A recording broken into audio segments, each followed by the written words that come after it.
I'd like to call the Port Commission meeting for December 5th to order. We have a roll call as our first item on the agenda. Let the record show all three commissioners are present.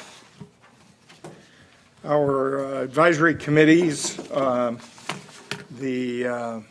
Marine Advisory Committee meets in this room a week from tonight at 6 o'clock. The public's welcome to all of these advisory committees. And then the TAC and the Technical Advisory Committee and the BIAC, Bellingham International Airport Advisory Committee, both meet on January 11th. The TAC is at 9:30 a.m. and the BIAC is at 5 p.m. at the ARF building.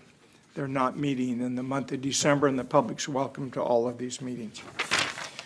Our first item is public comment, and we only have one person signed up, Brian Pemberton. If you could go to the podium, please.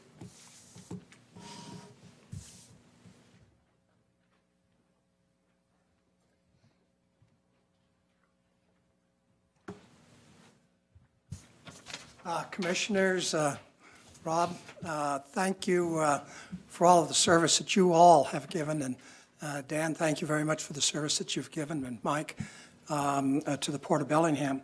I'm here for one reason, and that's that submitted to the commission is approval for several additional members of the Marine Advisory Committee.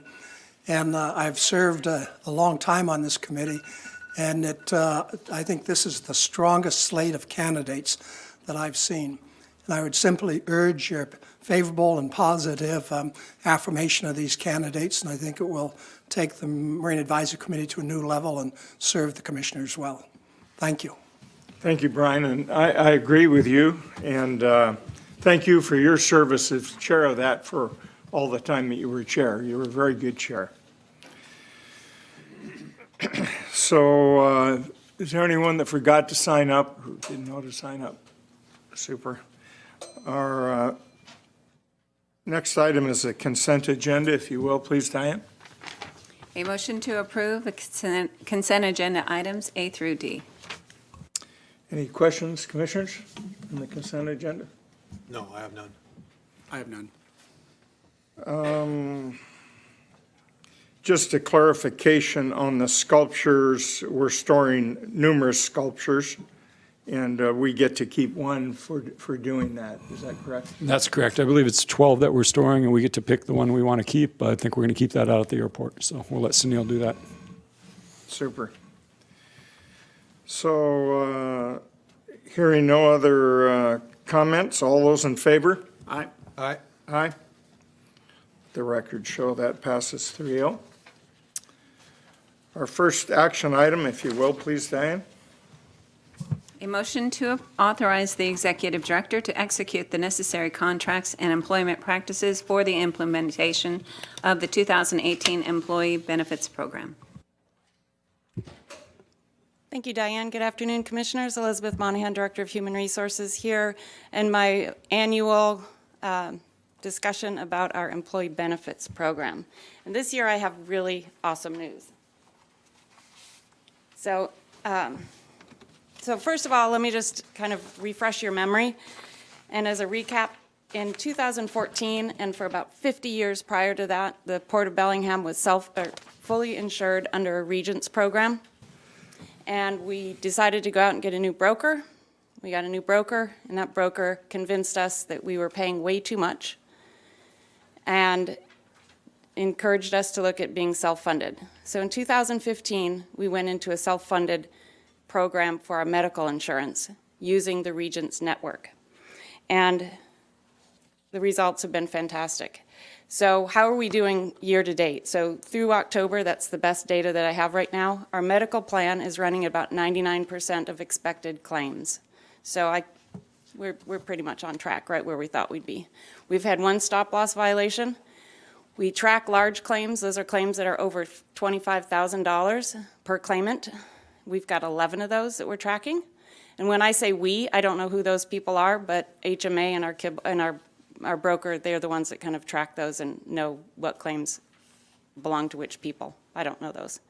And our prescription drug costs, just about $140,000, right where we thought we'd be.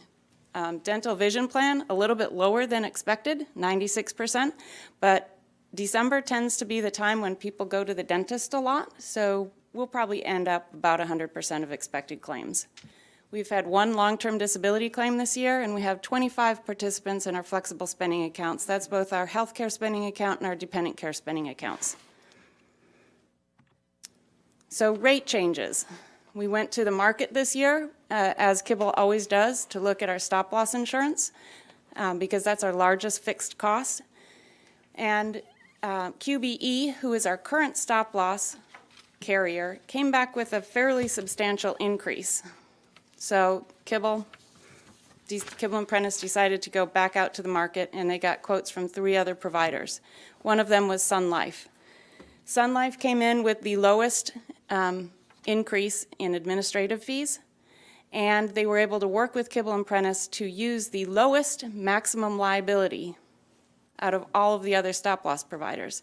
So we have an increase in fixed cost, but they anticipate our maximum liability lower than any of the other providers, which is a real benefit for us. So I'll kind of get to how that all adds up together. HMA had 1.7% administration fee increase, very nominal. Envision RX, which is our pharmacy benefit manager, had no rate increase, as did Lincoln Financial. We're in the second year of a 2-year rate guarantee with Lincoln Financial, so there's no rate increase. Navia, who provides our administration for the flexible spending accounts, had no increases. Health Promotion Network, Northwest, that's our employee assistance program. Again, no increase. And Kibble and Prentice, we're looking at entering into a new 3-year agreement with them that will have some increases in their annual fees. So the way it works with our maximum liability, they calculate the maximum liability, the most that we think we will pay from our self-funded reserve. From that, we, Kibble and Prentice and all the actuaries, determine what the expected claims liability is. And we base our premium rates on the expected claims, knowing full well that we bear the liability of the maximum claims, but they look at our claims data and decide where that expected claims are. And so we're running 99% right now. They're pretty good at what they do. That overall lower maximum liability made it an overall decrease in 2.1% in the expected cost of the medical plan. So at a time when most medical plans are double-digit increases, we're actually looking at an expected liability of 2.1% less than current, which is fantastic. So Elizabeth, that process, it sounds like exactly what the insurance companies do also, where they go to the tables, they look at the expected costs and then set rates based on that. Am I wrong about that? Because that's telling us how much we might have to spend, right? Right. Yeah, all right. Except that in their case, they're adding profit on top of it. In this case, the Port of Bellingham is not getting a profit, and we are seeing an even better or a lower rate because of that. Right. Yeah. Yeah. We The have no taxpayers of profit the on county it. are saving money. We're saving money. Absolutely. Good job. Yeah. Any other questions on how we actually got to a decrease in expected liability?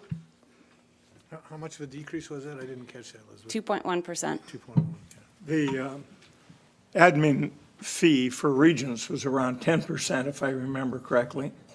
And this is 1.7, so that's a big part of it, is it not? Oh, you mean their annual increases? Right. Yeah, we were looking at 10% for a few years there. Mhm. Repetitively, yeah. So we do have a few changes. The primary change is that Sun Life is now going to be our stop-loss carrier, and it's not something that employees will ever see. I barely even deal with them, because if somebody hits that stop-loss, and stop-loss is if a claimant has a $75,000, if they exceed $75,000, then HMA sends, we pay the bill, and then HMA sends the remittance back to Sun Life. Sun Life pays HMA, and they credit us. So it's not anything employees will really see a difference in. We removed what we had, it was called the Wellness Hub. And when I talked to our benefits committee and said, what do you think about this Wellness Hub? They all said, the what? We said, exactly, we're not going to pay $1.50 a month per employee for something that nobody knows what it is. And we tried to promote this several times. It's an online way that you can track your fitness and your health and your diet and all that good stuff. But nobody really wanted to do that, so we're going to get rid of it. I thought they used to call that a mirror. And I call it a scale. we're going to add in a new In the option, corner. which some people might think is really an exciting option. It's called MD Live. And so now you can register through HMA and get a phone number where you can talk to actual MDs, either just a telephone call, Skype, or FaceTime, and they can actually diagnose and give prescriptions.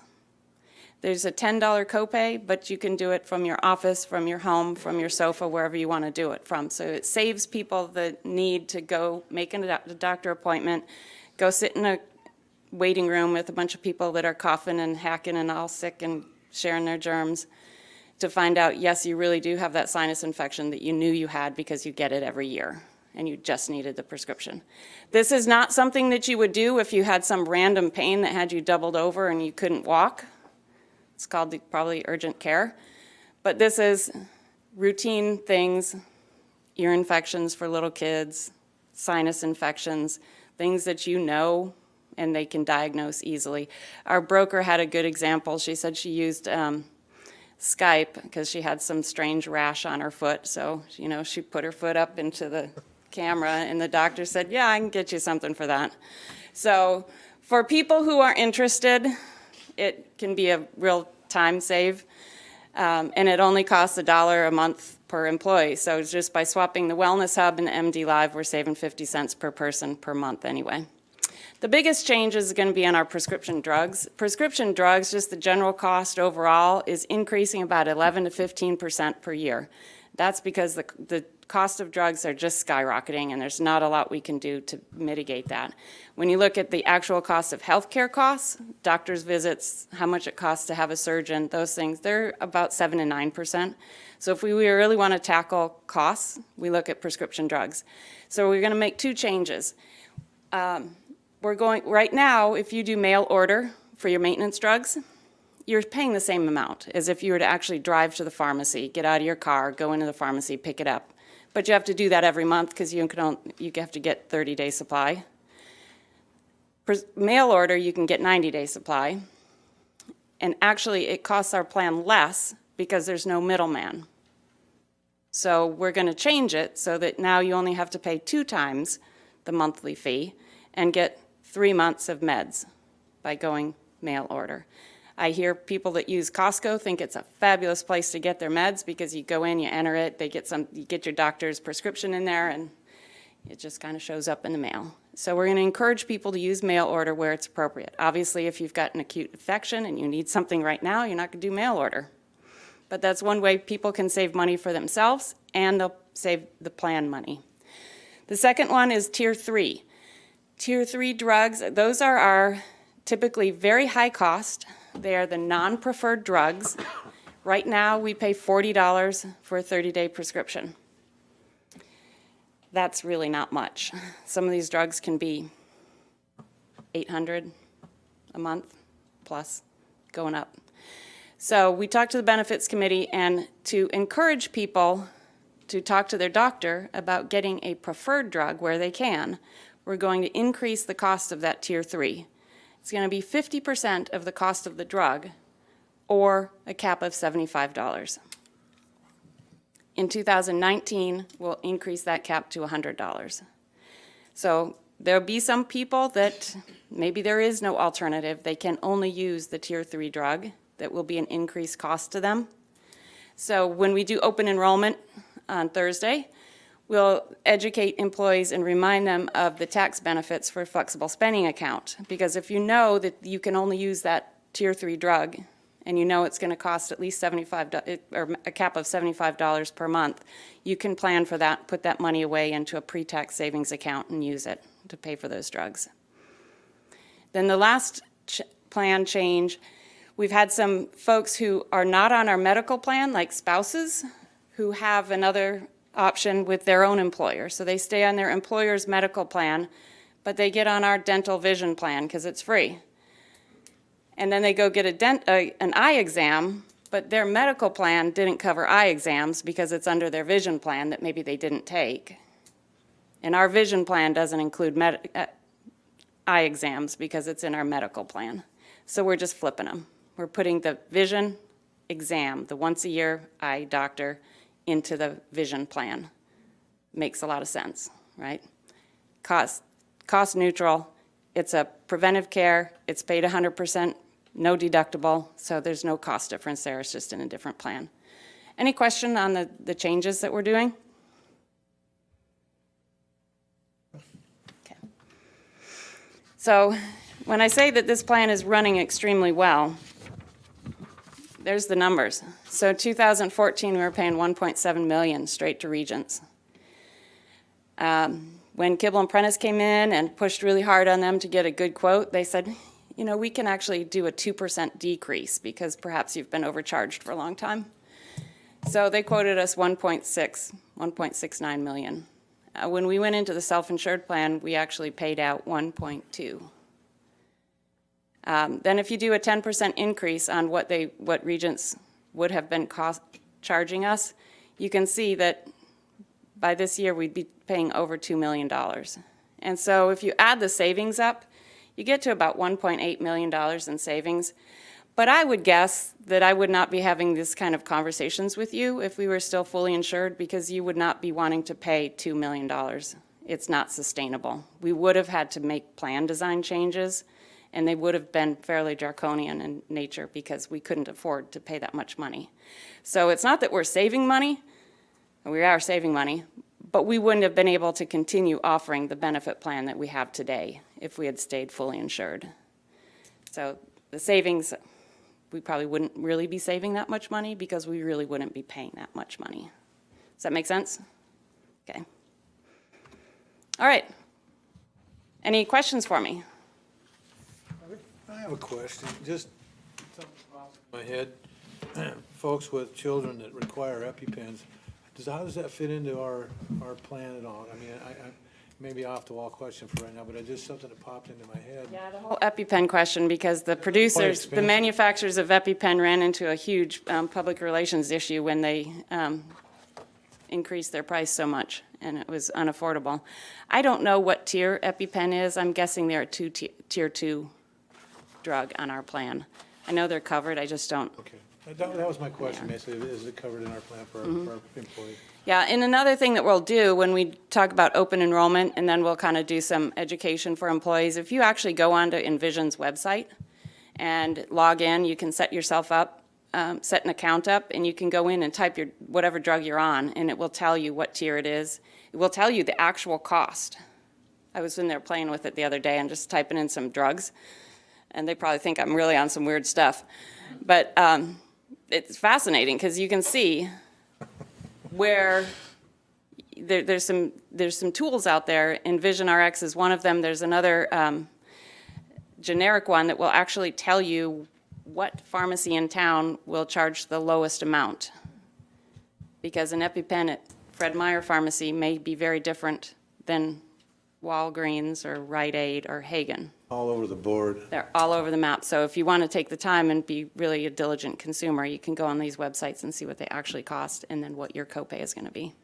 The other thing I'd like to say is thank you, Elizabeth, for your very hard work and the effort you put into making this happen for the port. Thanks. The Benefits Committee does a lot of work on it too, and our broker, Kibble and Prentice, they're the ones crunching the numbers behind the scenes, and they do a fantastic job.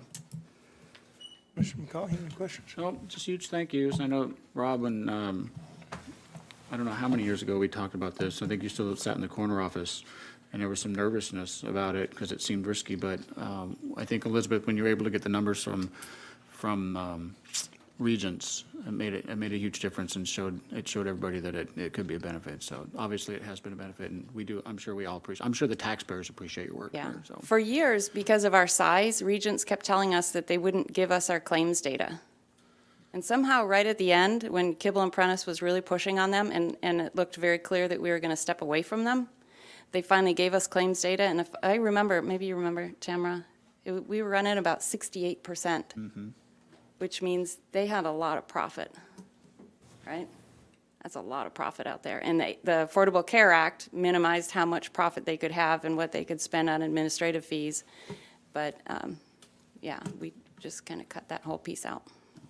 Elizabeth, a few years back, we went out and looked at Bellingham Cold Storage operation with their I guess their own medical facility. And I was really impressed with it, but the first thing we had to do is be self-insured for a year. And we've done that now. Are we gonna, have you gone back out and thought about that at all? I've talked to some employees at Bellingham Cold Storage that love it. And the basic reason is because they get their drugs right there. They don't need to go to a pharmacy, and they're free. They just give them to them. And you said it was $140,000 in prescriptions. Yeah. I was pretty impressed with that whole operation. Any chance you're going to take another look at that? First of all, they're not free. Yeah. Bellingham Cold Storage gets a bill from the doctor for But those to drugs. but to the employee, The they're free. employee. So the employee doesn't have to come out of pocket right Right. away for those. Right. Bellingham Cold Storage has quite a few more employees than we do, and I think that helps to sustain that office. So in order for us to do a model like that, we'd have to have a partner that's Bellingham Cold Storage size or someone that gets us to that, because we only have 100 employees here. Certainly something we've explored. That year waiting period was kind of our own criteria that we talked about and said, hey, let's see how self-insurance goes before we take the next leap. But it's probably something we can look at again in 2018 and see if there's willing partners and we can put something together. They were looking for a willing partner at the time. I mean, that's, I think you went through it too. We can, yeah, I did the tour as well. We can reach back out to Doug and see if there's interest, sure. Right.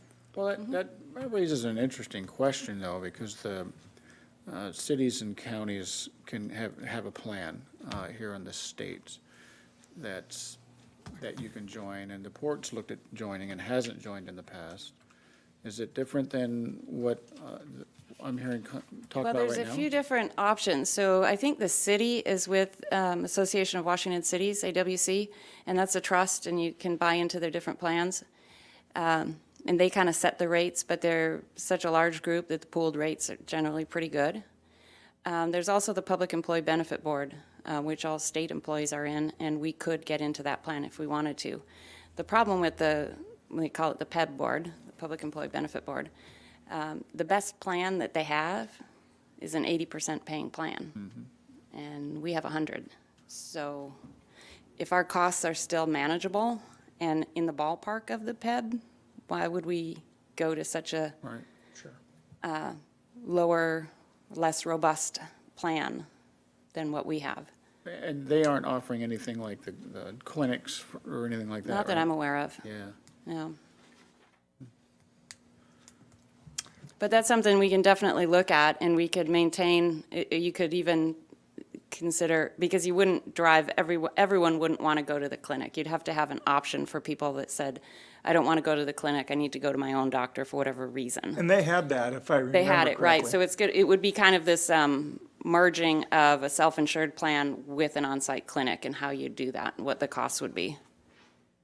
Yeah, if you want to do your own doctor and your own network type of thing, you just pay more. You have Yeah. a bigger contribution on the employee side. Okay. No other questions? Super cool. Thank you very much. It's good news. So we need to vote on this. Hearing no other questions, all those in favor? Aye. Aye. Thank you. Thank you. Let the record show that passes 3-0. Our next action item number 2, if you could please, Diane. A motion to approve the appointment of 7 new members to the Ports Marina Advisory Committee, or MAC. Good afternoon, Commissioners. I'm Alan Birdsall, Manager of Marinas, and I'm excited to be here today to present and request you appoint 7 new members to the Marina Advisory Committee. 5 of those prospective appointments are here this evening, and I'd like to take an opportunity to introduce them. So if you 5 would please stand up. We have Bob Brooks, hailing out of Blaine, representing boathouse owners. Robert has been a Whatcom County resident for 3 years and brings with him an accounting background. We have Dick Cathell, hailing out of Squalicum, representing recreational boaters. Dick has been a longtime Whatcom County resident who's been a mortgage customer for 18 and a half years. He's recently retired and from serving as chaplain for St. Joseph's Peace Health Hospital and has served on numerous boards and committees. We have Linda Thompson, hailing out of Squalicum, representing recreational boaters. Linda is a longtime Whatcom County resident and Mortgage customer. She holds a master's degree in occupational therapy and has owned her own business. We have Ross Kennett. He's hailing out of Squalicum, representing merchant leaseholders. This is a charter operator. Newcomer to Whatcom County from Canada, Ross and his wife recently purchased Northwest Explorations. And we have John Alexander. He's hailing out of Squalicum, representing Liveaboards. John moved to Whatcom County 2 years ago. He is a former COO of the of a department store and a business owner. Thank you all for being here today. We also have applicants that were unable to be here. Lauren Kapp, hailing out of Squalicum Harbor. He's representing Active Commercial Fishing. Lauren is a longtime Whatcom County resident and commercial fisherman. He comes from a multi-generational Whatcom County commercial fishing family. And then we have Julie Winkler. She's hailing out of Blaine and Squalicum. She was a Blaine customer for a period before moving to Squalicum. She represents Liveaboards. She's been a Mortgage customer since 2006 and a Liveaboard since 2014. And Julie has experience in risk management, insurance, and conflict resolution. I'd also like to be able to take at this point and recognize our current chair of the Marine Advisory Committee, Brian Pemberton, whom you've heard and probably gave a better presentation and support for these folks than I thought I was going to be able to do. And then we also have Paul Burrell. Are you still in here? Paul is the chair-elect who will take over that position in January 1st. Brian has been the chair since February 2013, has been a member since 2010. So thank you so much, Brian, for all your work and your effort on this committee.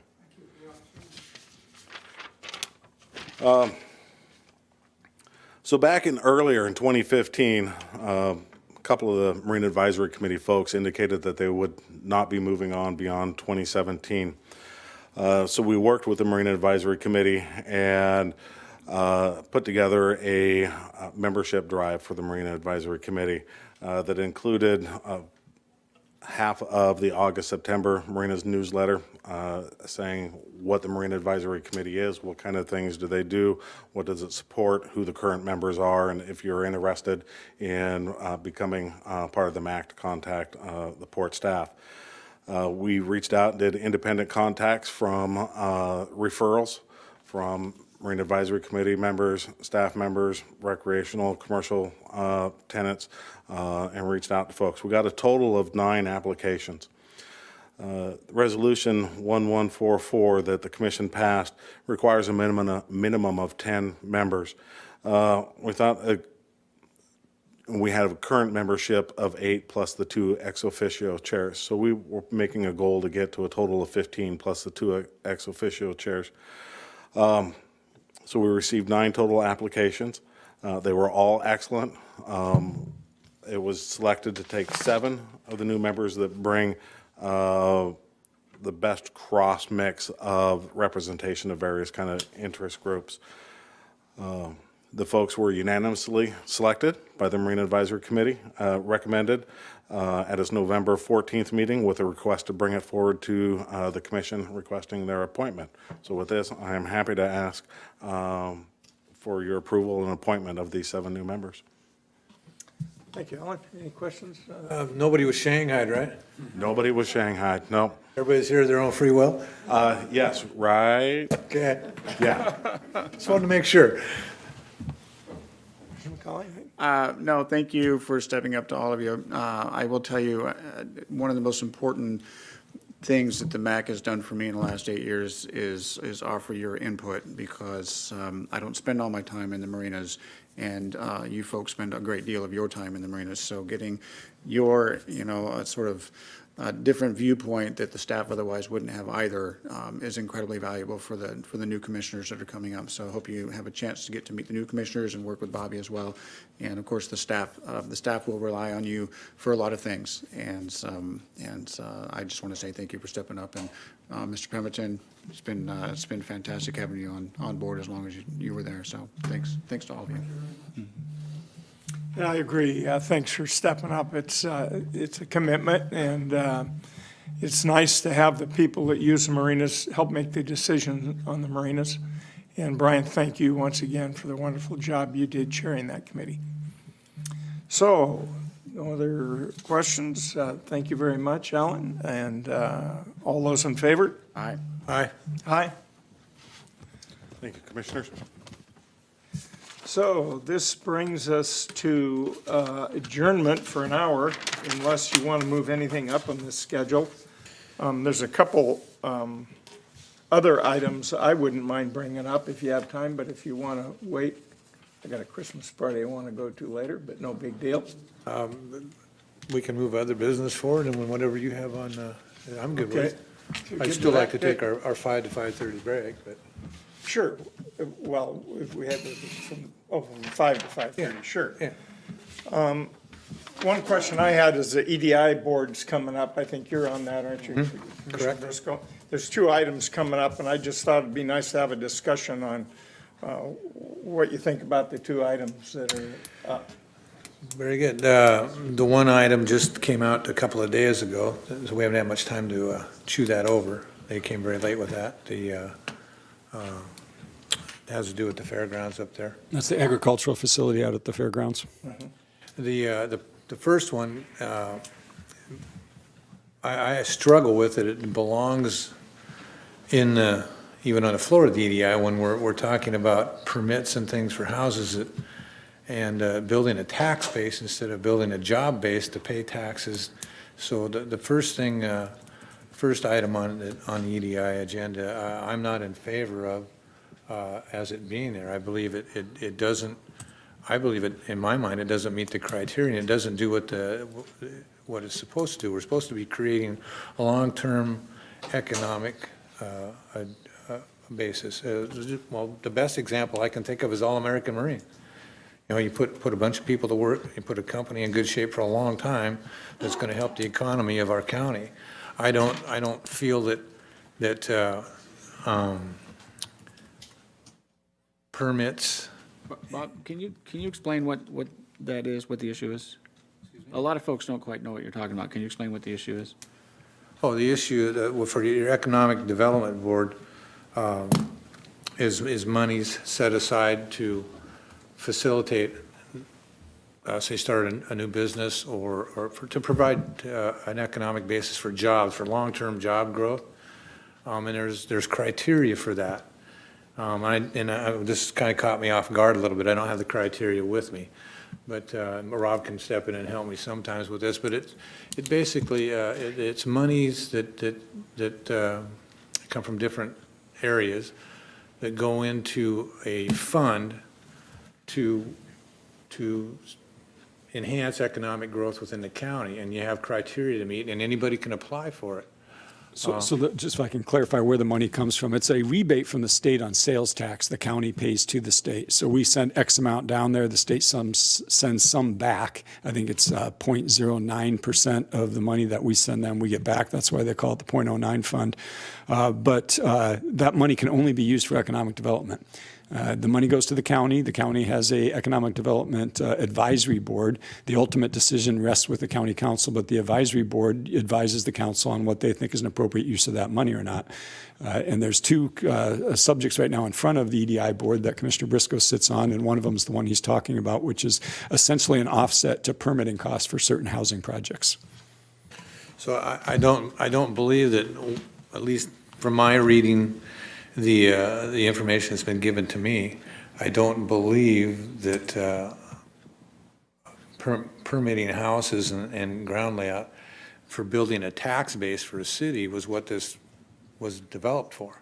You know, it was in my mind, from reading the criteria, it was brought into play to help businesses start up and increase business within the county that provided long-term, good-paying, living wage jobs. And I don't see that, granted, sure, we're going to build some houses. That's short-term. When the houses are built, they're built. The guys are out of a job then, and then you have people living in them, paying houses. So what you're creating by doing that, to me, is you're creating a tax base, increasing the tax base for whatever area they're building the homes in. You're creating a tax base for that. And that's all you're doing. To me, that's not promoting economic growth and providing long-term jobs. It's a short-term thing, and I'm not going to vote in favor of it. When does the EDI board vote on that? Next? I believe it's next Tuesday It's or, the 12th. Isn't it the so is that Wednesday or Tuesday or Wednesday? This year? Yeah, next week, next week. So, So that's kind of where I'm at on it. yeah, I would support. Glad to hear that. I would support the position you've taken on this because 5 years ago, 6 years ago, I think Jim and Scott were both still here at the time. And the commission at the time took a little harder look at where the EDI board was sending money. And a point that I had made when I was representing the port on that board was, although it's kind of difficult to get there, I would like to see $1 spent and a job created. And if you can't connect the two, then I don't think the port should support the projects. So we got some pushback from that. The cities, of course, like to use the EDI board for things that are important, like this is important to the cities. I understand that, and it's a big deal. But I think if the port's going to be consistent with its mission and its position, then I would definitely think that we should support the position you're taking. So. Is it a loan? Are there loans involved at all, or is it all grants? Typically, these things are 1/3 grant, 2/3 loan, and I have to admit, I haven't scoured through this yet. I'll do that before next week, but I think it's similarly formatted, yeah. Right, and low interest. 1% typically, yeah. Yeah, compared to a bank or something. Well, I'm glad to hear you say that because I would rather create a job for someone so they could buy their own house than just buy the house and have a one-time job. So it's excellent conversation, and I agree. To touch on the second subject, which we just received 2 days ago, and we haven't had a lot of time to talk it over. Rob and I have talked it over a little bit. It appears to meet the criteria and could enhance job readiness within the county with the direction they want to take. So at this point in time, I'd say I'm leaning towards being agreeable to the second Good, I would agree project with that that comes as well. forward. And just for everyone's information, if I can, the second project is a 40,000 square foot agricultural educational facility, which I believe is going to have like 3 floors to it. The first floor being very much a demonstration facility for the public to learn about local agriculture. The second floor being a research and development facility for Washington State University to help our berry farmers and our dairy farmers. And then the third floor has, I think it's fair offices or something. It's more local fairground based. And again, a 40,000 square foot facility there. How much of that's loaned? Always looking at, so what that says to me is the second floor is going to probably produce more job availability within the county. And I think that's what we're looking for with that EDI money. It's not a tax-based builder, it's a job builder. And that's kind of my train of thought on the whole thing is it's supposed to be a job builder, not a tax-based builder. It's certainly not an all-American Marine type deal, but it is certainly worth doing. It's and within the would- parameters that. I would agree. To make it go down the road. Good, good. If there's no other discussion on that, we move on. Yeah, no, I don't need the numbers on that, Rob, that's fine. I would, have you seen the scorecard for the permit offset project? They haven't been scored, I don't believe. So they used to score these with a separate advisory council, and that advisory council hasn't been meeting, so I don't believe they're scoring these anymore. I think the EDI board itself now will be scoring these during the meeting. Is that meeting open to the public? I believe so, yeah. I think it is. Yeah, Public yeah. meeting, yeah, okay. It is on the 12th, I forget what time. Yeah, 9 o'clock. or something. no, is it- Is there any background on why the scoring hasn't been I think it was just too hard to get folks to the table to score them. Lack of participation on Yeah. the board to score is what the discussion was, and that was last year that was discussed. They couldn't get enough people together to do the scoring, so they were gonna do it in-house. Or try to move towards doing it in-house. So you all on the EDI board are gonna sit around and score this? I guess. How long's the I meeting? assume Jack's gonna let us know on the 12th.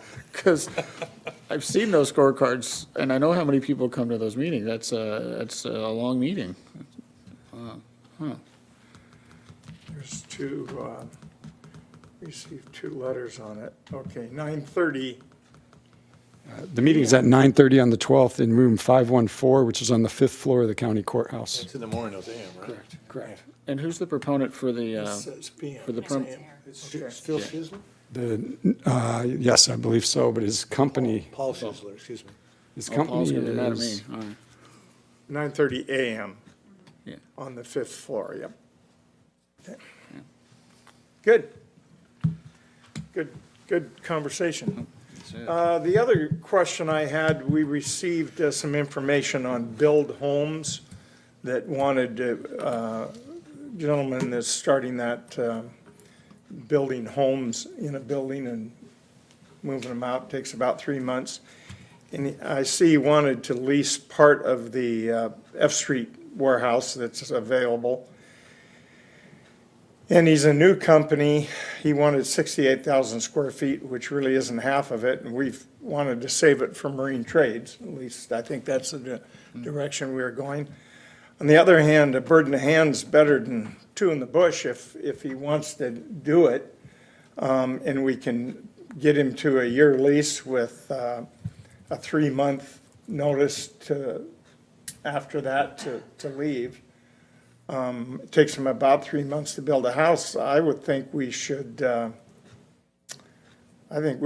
that building if we can. He's put a pretty nice proposal together, and I guess I'm concerned over why we're gonna just let it sit empty, hoping a marine trades person will come in there. so we've got a little time here. Should we give Shirley a chance to give us a little background on this? Sure. Please. And before we do, I just found out that the agricultural thing at the fairgrounds is 100% grant request, so no loan. All grant, no 100% loan. grant, yeah. Okay. It's 470,000.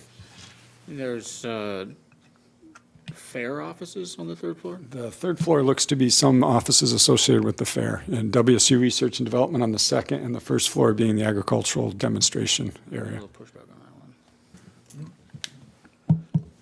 Hi, Commissioner. Shirley McFerrin, Real Estate Director.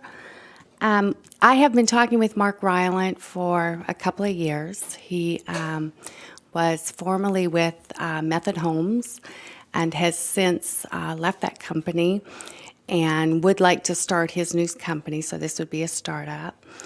I met with him and I had suggested that he move into the middle of the building so that we could keep the area that's closest to the ASB for marine trades. He was not really interested in doing that. So in his second proposal to us, he suggested a shorter-term lease instead of a 10 or 15-year lease. He said, well, I could do it for 2 years and then have an early termination provision where we could terminate the lease with 90 days notice if we got a marine trades use. So I want to remind everyone that LFS had originally wanted the ASB side, and the direction was to move them to the rotor side, right? And hold that other, the water side for marine trades uses. So I would encourage us to go back to Method Homes, or pardon me, Build Homes, and ask them to take the interior area, and then we can hold the marine trades, the area closest to the water for marine trades, and then also have a early termination that would allow a marine trades use to go in there, should we secure one. Oh, that sounds great. Fine with me. Well, thank you, that's enlightening, but we've determined that's marine trades area, okay? Would this gentleman fit into the warehouse that's gonna be vacated by Lummi Fish over at the Fairhaven Industrial Park? No, he will not. He needs about 68,000 square feet. We explored that, because that would have been a terrific idea.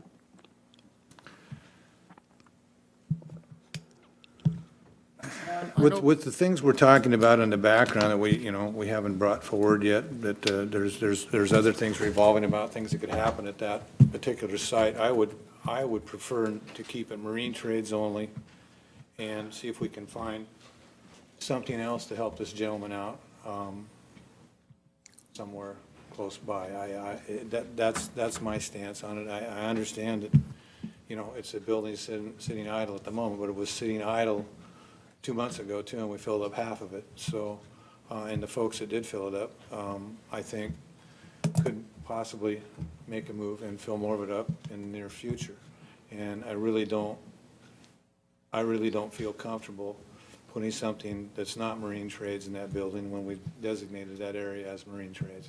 And I'm gonna stand pat that it's marine trades area. Even with the chance that, even with the fact that they could be evicted after a 3-month notice. Well, that brings another subject up. How solid a business, if you don't know if you're gonna be able to stay at some place for any amount of time, how does that solidify your business for I you? went out and looked at their operation when it was Method Homes, and they have about 3 homes going at once, and Right. it takes them about No, 3 no, months I'm to not build saying- it. So it's pretty easy. They move them all out and then start another one. So I'm just thinking, I don't want to see that sit empty for 2 years while we wait for someone.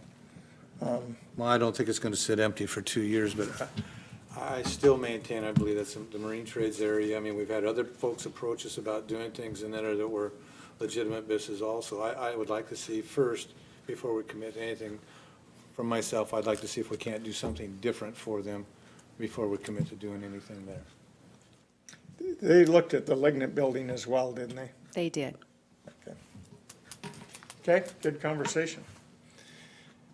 Any other, Didn't hear anything from that side over there. I would love to be sympathetic on this one. Nah.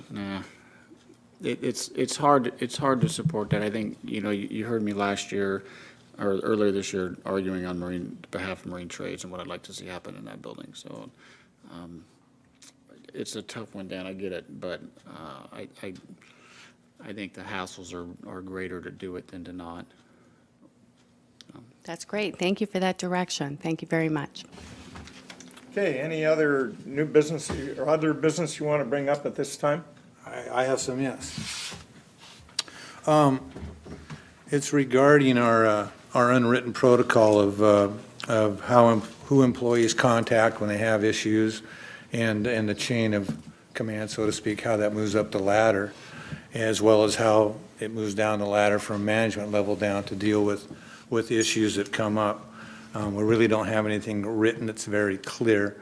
So I'd like to ask my fellow commissioners if they could support a protocol, well, I don't know, rule, if you want to call it that, but a written protocol.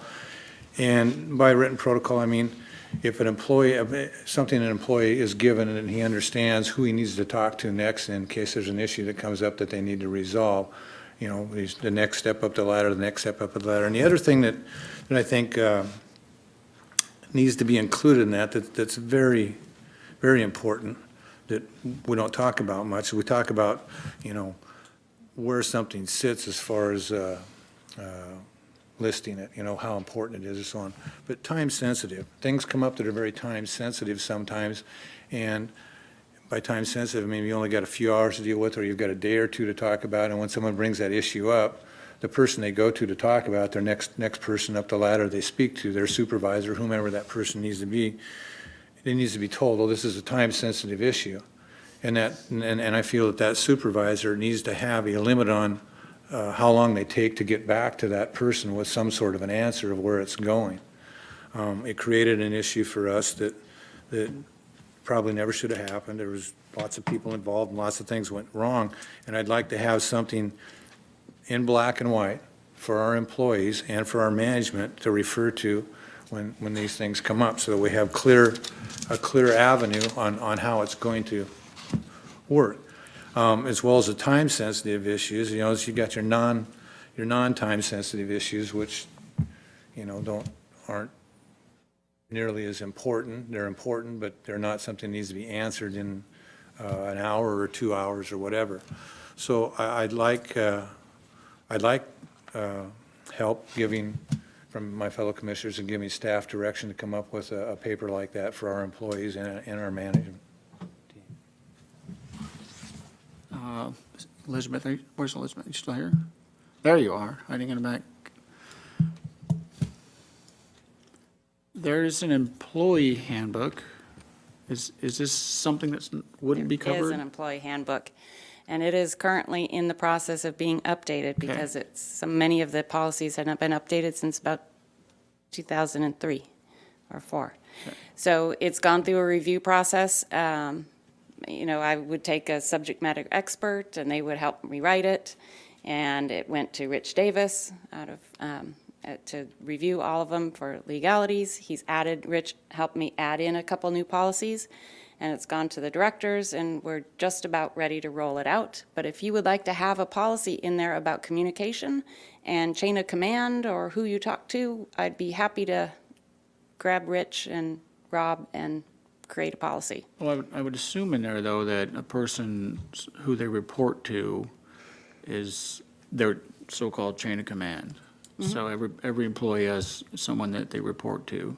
Yes. And managers have direct reports from. So is that laid out clearly? I would imagine it is. There isn't anything specific in the policy book that says how to follow that chain of command or anything. We can certainly put something together that kind of talks about that. We do have an organizational chart that yeah. is part of our annual budget approval, I believe. Is that part of, do we do that in the budget? Well, No? we get one every year. I don't know, No, see we, it. we, Yeah. we distribute it quite often, and that's certainly something we can distribute to the employees, and we can also, I think the handbook might be a good place for this to live. I'd like to have some clarification for people that they're very clear on their procedures so that we don't run into a situation again where there may be some unclarity and it causes a lot of issues. And I think the other thing I spoke to is the time-sensitive issues. I need the people, the supervisors and so far on up the chain need to understand that if it's a time-sensitive issue, they need to get back to these folks about it, not tomorrow or the next day, but maybe within an hour or two, or depending upon the issue.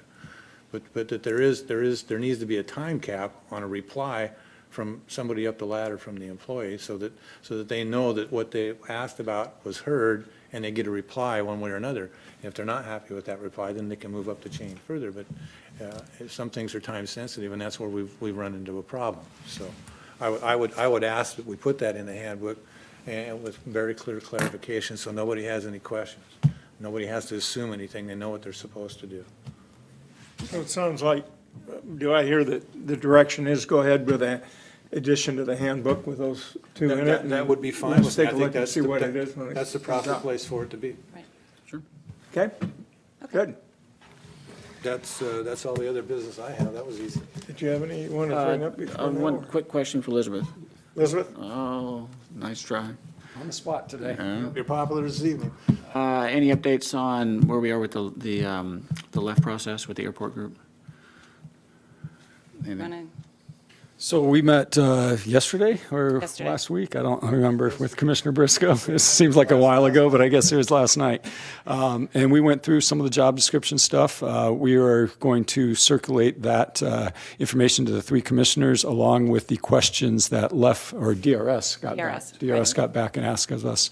And we're currently proposing the answers to DRS's questions. All right, So that's where we're at. thank you. And for clarification, the responses will be put before us too, before it's sent, so we'll be in the loop with everything. Fantastic, thank you. Thank you, Elizabeth. Thank you, Rob.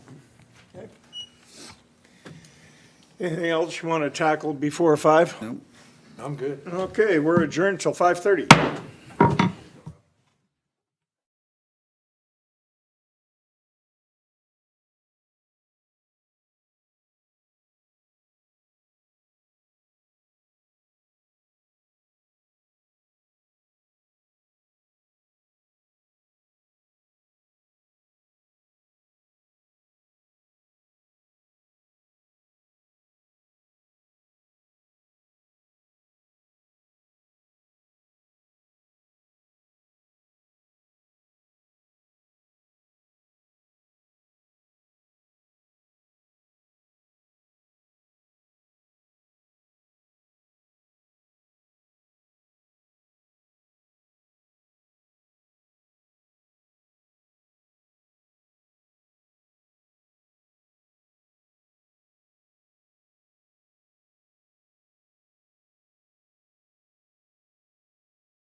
For commission meeting, our first item is public comment. Do we have anyone that signed up? There's no one that signed up, okay. So we'll move to our next item, which is I'll recess the public meeting and open the public comment hearing on the Recreation, Conservation, and Public Access Plan. Great, you're up.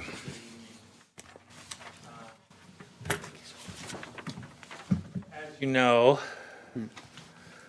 the Port of Bellingham has to update its park and recreation plan every 6 years. The purpose of the plan is to maintain its Recreation and Conservation Funding Board grant eligibility, as well as to comply with the RCWs by coordinating with primary local jurisdictions with primary park authority.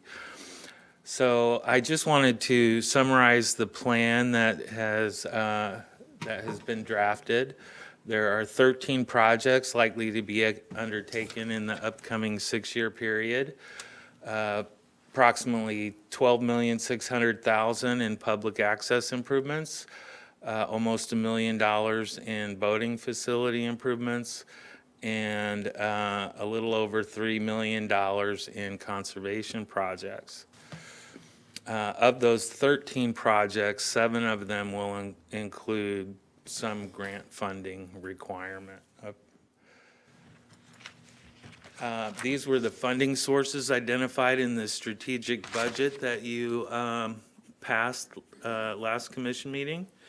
63%, almost $11 million, are from property taxes. $1.2 million is from other partners. And 27% from grants. 3% from our existing lines of businesses contributing to these projects. That's over 6 years? That's over 6 years, yeah. Besides the public review process that we've had on the draft plan, we've had an additional 5 public meetings, as well as a project priority survey that went out to the public, and we had approximately 900 participants in that. So our plan's been posted on our website since the beginning of November. We sent the plan directly to the City of Blaine, the City of Bellingham, and Whatcom County Parks.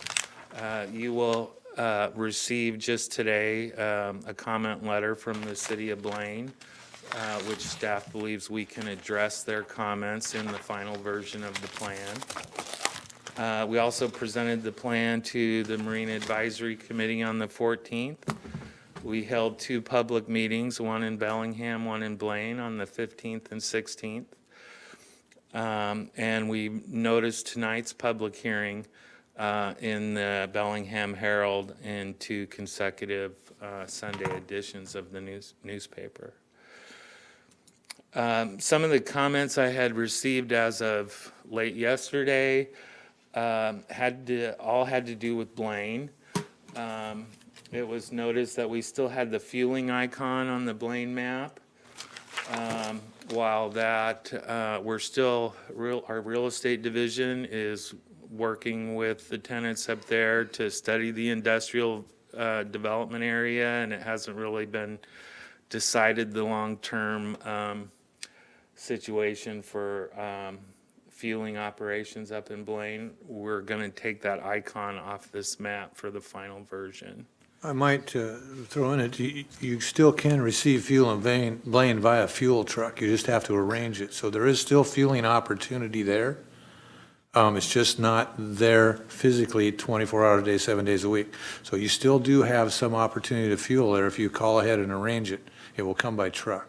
So I don't know that taking the fueling icon out of there would be the proper thing to do.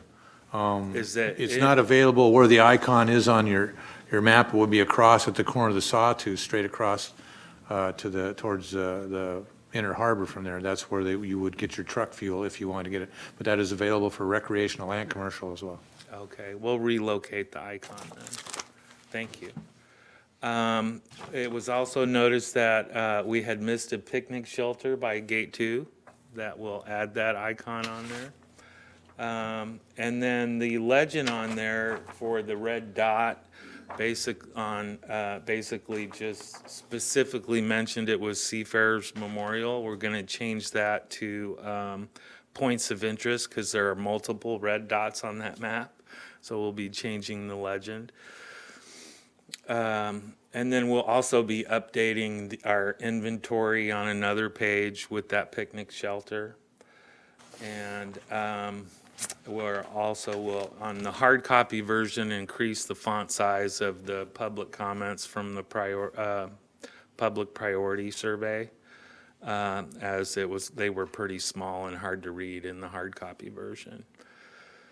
One other comment that I had recently became aware of was that the port mission statement has been updated. We will change that on page 1.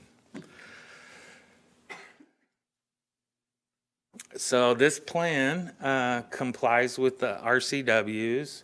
It preserves our RCO grant funding. It's consistent with the strategic budget and with the public priority survey by prioritizing public access projects in the waterfront district.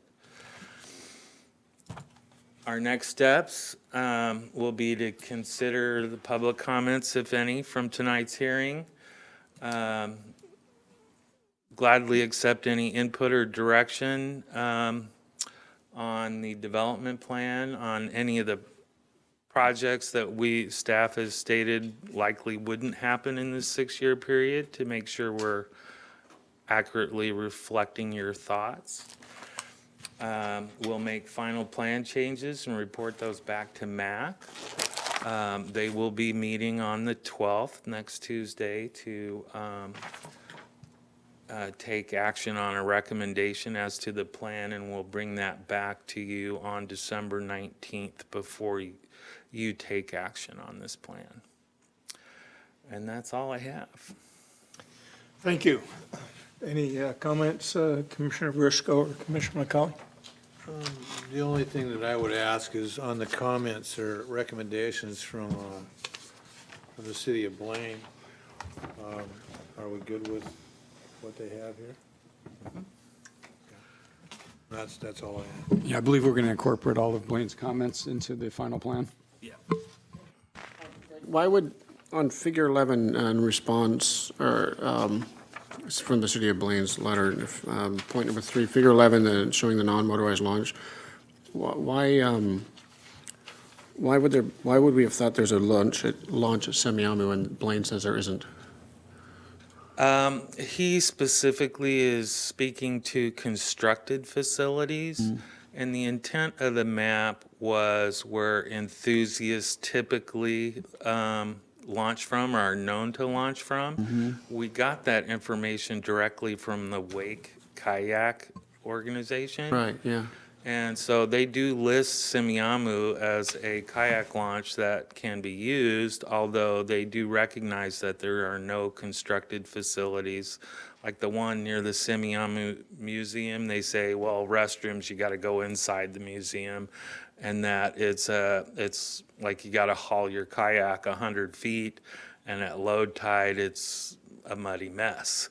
So they let people know that, but it is and has been used. I did talk to Michael Jones, the Community Development Director of the City of Blaine. He's not opposed to having it listed. He just wanted to make sure that people are aware that there aren't constructed facilities there. There's a parking lot there, and I think a lot of people use that, walk across the street and throw their kayak in. You'll never get a facility to live there. The weather will take care of that. The same problem they have at Point Roberts with their docks up there, you're gonna have right there with the westerly wind. And you'll be throwing money away if you try and put a small hand-launched facility on that open boundary bay side of that drive, of Jorgensen Drive there, out to the pier. You can launch in the harbor safely, and you can put a facility on that side that will be there forever, but you put something on the other side, and the weather will take care of it in the short term. It's kayakers anyway. I've never launched, I'm not an avid kayaker, but I've never launched a kayak from inside of a, it's always been on a beach, Well, most of them launch from on the, rocks or. from the boat launch up inside of the harbor that we see paddling out through there. I might have been 2 years ago when I brought up this concept, that's point number 4, about the small hand launch facility on the north side of the drive on the way down, just before the pier, Jorgensen Pier. So I didn't know there was some advocacy groups up there. This was just something that one person shared with me, and I shared it here, but it looks like there's some interest in Blaine for that. Has that conversation gone any further yet? I was not aware of it. The city's letter today was my first knowledge of it, but it sounds like it has been discussed by their Parks Board and why they would like to have that included in our Parks Plan, at least to be recognized. It doesn't mean that we're spending the funds for it, but as long as it lives in a local jurisdiction's park plan, it can have grant eligibility. Because I think I brought it up when we were discussing the reconstruction of the road, and it could be a completely separate project from the road because it's off to the side.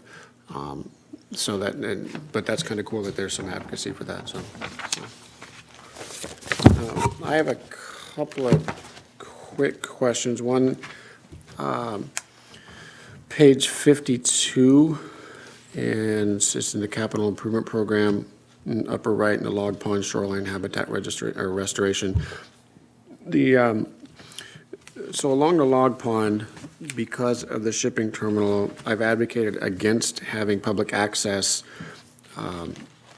in the log pond area for a couple of reasons. And here it says that the port and city will consider, strategic soft bank restoration opportunities along the log pond shoreline in support of public access and habitat restoration. I'd just like the commissioner to know that I'm opposed to the public access part of that and in favor of the habitat restoration.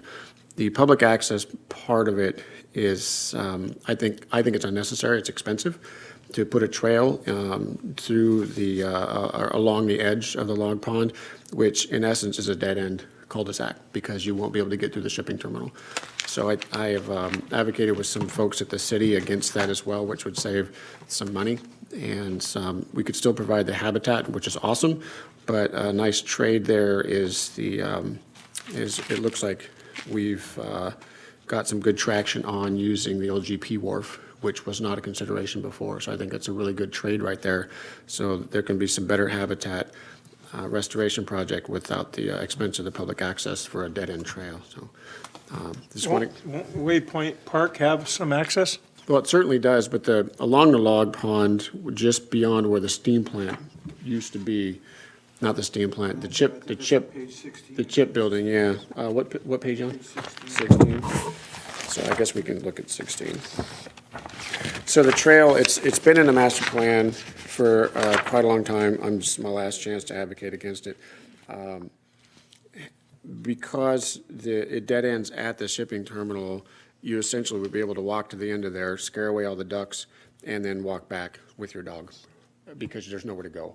So putting a trail down there seems like an expense for no or very little value to the citizens. But We could certainly use that money that will be put there and put in a trail somewhere else. well, that would be what I would advocate for there. There's plenty of opportunity for trail and not a lot of opportunity for habitat. So anyway, I'd just like to take my last moment to advocate against public access just along the log pond, but certainly do the habitat restoration. And one last shot at advocating for some sort of small boat, small craft sort of hand launch down behind the plywood plant. I think that's, I don't know any idea that's come up in my last 8 years that is a usable or useful thing to do there. So I'd just like to lobby Mr. Briscoe and obviously. You're speaking to the cold storage side of the property there? No, it's behind the plywood plant on the bay side. You're thinking to the north side? I think it's more like the northwest side, yeah. So where you park and you walk to the beach, that beach? No, there's no parking there. It's just a pile of gravel and there's a cable that keeps you from driving out there. It's directly behind the plywood plant on the bay side. So it's It's not on the water. no, it's not on the waterway side. It's between Little Squalicum, the estuary work. Greg, can you pull up a map so we Can can you see the pinpoint estuary where work this that's is? happening for Little Squalicum and for Squalicum? I'm sorry, what was the question? No, it's not a question. There's a map. Back to what you were speaking to prior to this with the. Yeah. I would echo what you asked, having, to change the word. Thanks, Adam. Appreciate that. Scroll upward if you would. So we can see You want to the- go down farther on the page? See the bottom. There you go. So that's Talking where it about says in Sea this. View. That's obviously it's off limits. We've had some conversations earlier this year. Okay, right there.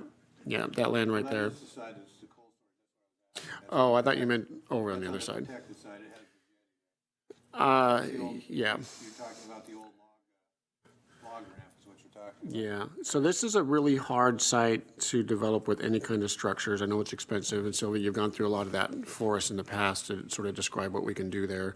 No services, no water.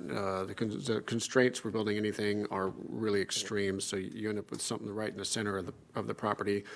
The storm that washed that fishing boat up on the shore there, I went down and looked at that, and that storm washed almost all the way across that grassy property. So it's not real high. Yeah. You'd have to add riprap. Yeah. If you're going to do anything there, it's going to be a pretty big investment. So it's a shame to let it sit idle, but I think if kayakers can use it and have some place to park while they're doing it, that might be a good way to support the kayaking community. So. Question for Shirley, I know we have potential interest in that property. If we access the small hand, if we put a small hand carry craft launch site there, they could come out, would that impact No, I think that would work. I think that they could coexist quite nicely. We've been talking about Cowden for using that area for staging, so I think both could exist. Quickly, would they need to sit back from the shore? Would they be subject to shoreline regulations? rock out there and make a break on? Yes, they would be subject to the regulations. And then the whole notion was that they would stage product on that site and move it to our C Street terminal. So there wouldn't be a lot of parking, but certainly around the edge, they wouldn't be able to use the space anyway. That's correct. Well, anyway, so yeah, there's still some possibility there, so. Something to think about, so. there you go. I would just like to point out, in this 6 years, it is anticipated that this beach will be restored and will also be a kayak launch point. Except what you don't have over there is you have Right. Right. When you say you're gonna restore that section of beach over there to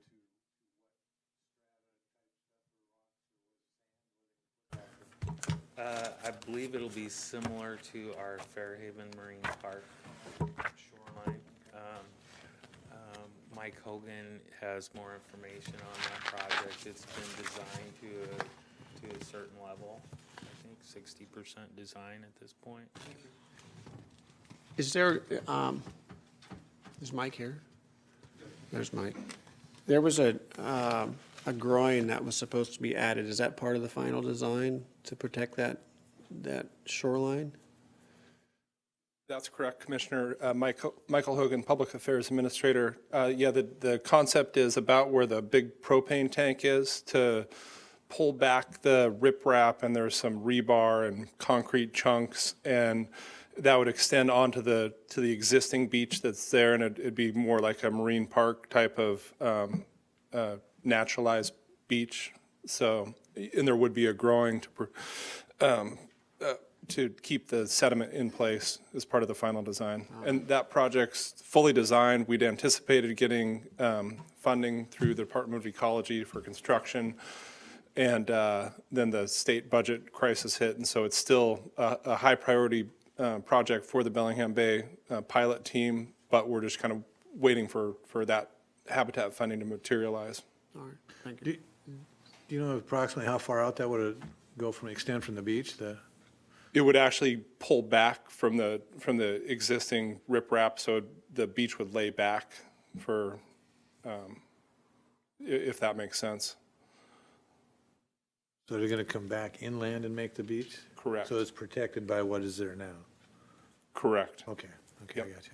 I thought you were going to add something going out, a short jetty or something to protect what's there, but they're going to pull it back and, You'll pull it back, and then they call it a rock growing. It'll extend out, a little jetty to keep the finer sediment in place. And I'd be happy to bring the design to a future commission meeting if you guys want an that'd be update on good, it. be interested in looking at it. Sure. That's all my comments. Okay, any other comments, Commissioner? No? Excuse me, I have one question. Is there consensus to any of the plan changes or language changes on the log pond habitat? I'm in agreement with Commissioner McCauley on the trail that he spoke to on what he would like to see. So, he wanted wording changes and I would suggest that the public access be taken out of here, but I believe that public access is part of the conversation with the city of Bellingham, who would be building That's correct. the So trail. Yeah. if you want to give us direction to have those conversations with the city, I think that's probably the best course of action. Yeah, and just tell them it's cheaper for them. There you go. I mean, I concur with what he's speaking to. Thank you. As well as the, you want to add the hand launch site, correct? Well, I don't know if we have to add it here. If you want to add it here, I think it's worth looking at. If it's in this, though, it's something that you're promising to work on the next 6 years. So, I think it should be added in. It's something that it appears we're not going to use, so the public may get some use out of the property they own.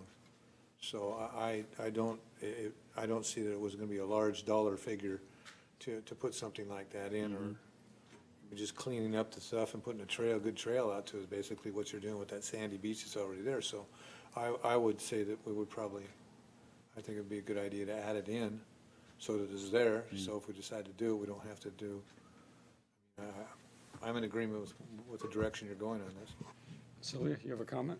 Yeah, if I could suggest, Sylvia Goodwin, add it as a project that would be described, but not necessarily constructed in the next 6 years. So then it's consistent with your budget still, if you haven't budgeted money, but it's a placeholder. If there was a grant opportunity, you could still apply. And then if you decide to budget it in future years, you could add it, and it would still be consistent with your plan. That would be kind of a halfway in the plan, but not fully in the plan. yeah, and to be fair and to the budget and the budget process, I think something like this should really get a lot of support from groups like Wake, the kayaking community, because they inevitably will be the ones that are taking advantage of this for the most part. I can see people walking dogs and utilizing, this more, the string of pearls that has been promoted since back in the 80s here along the bay. So from that standpoint, it makes some sense as well.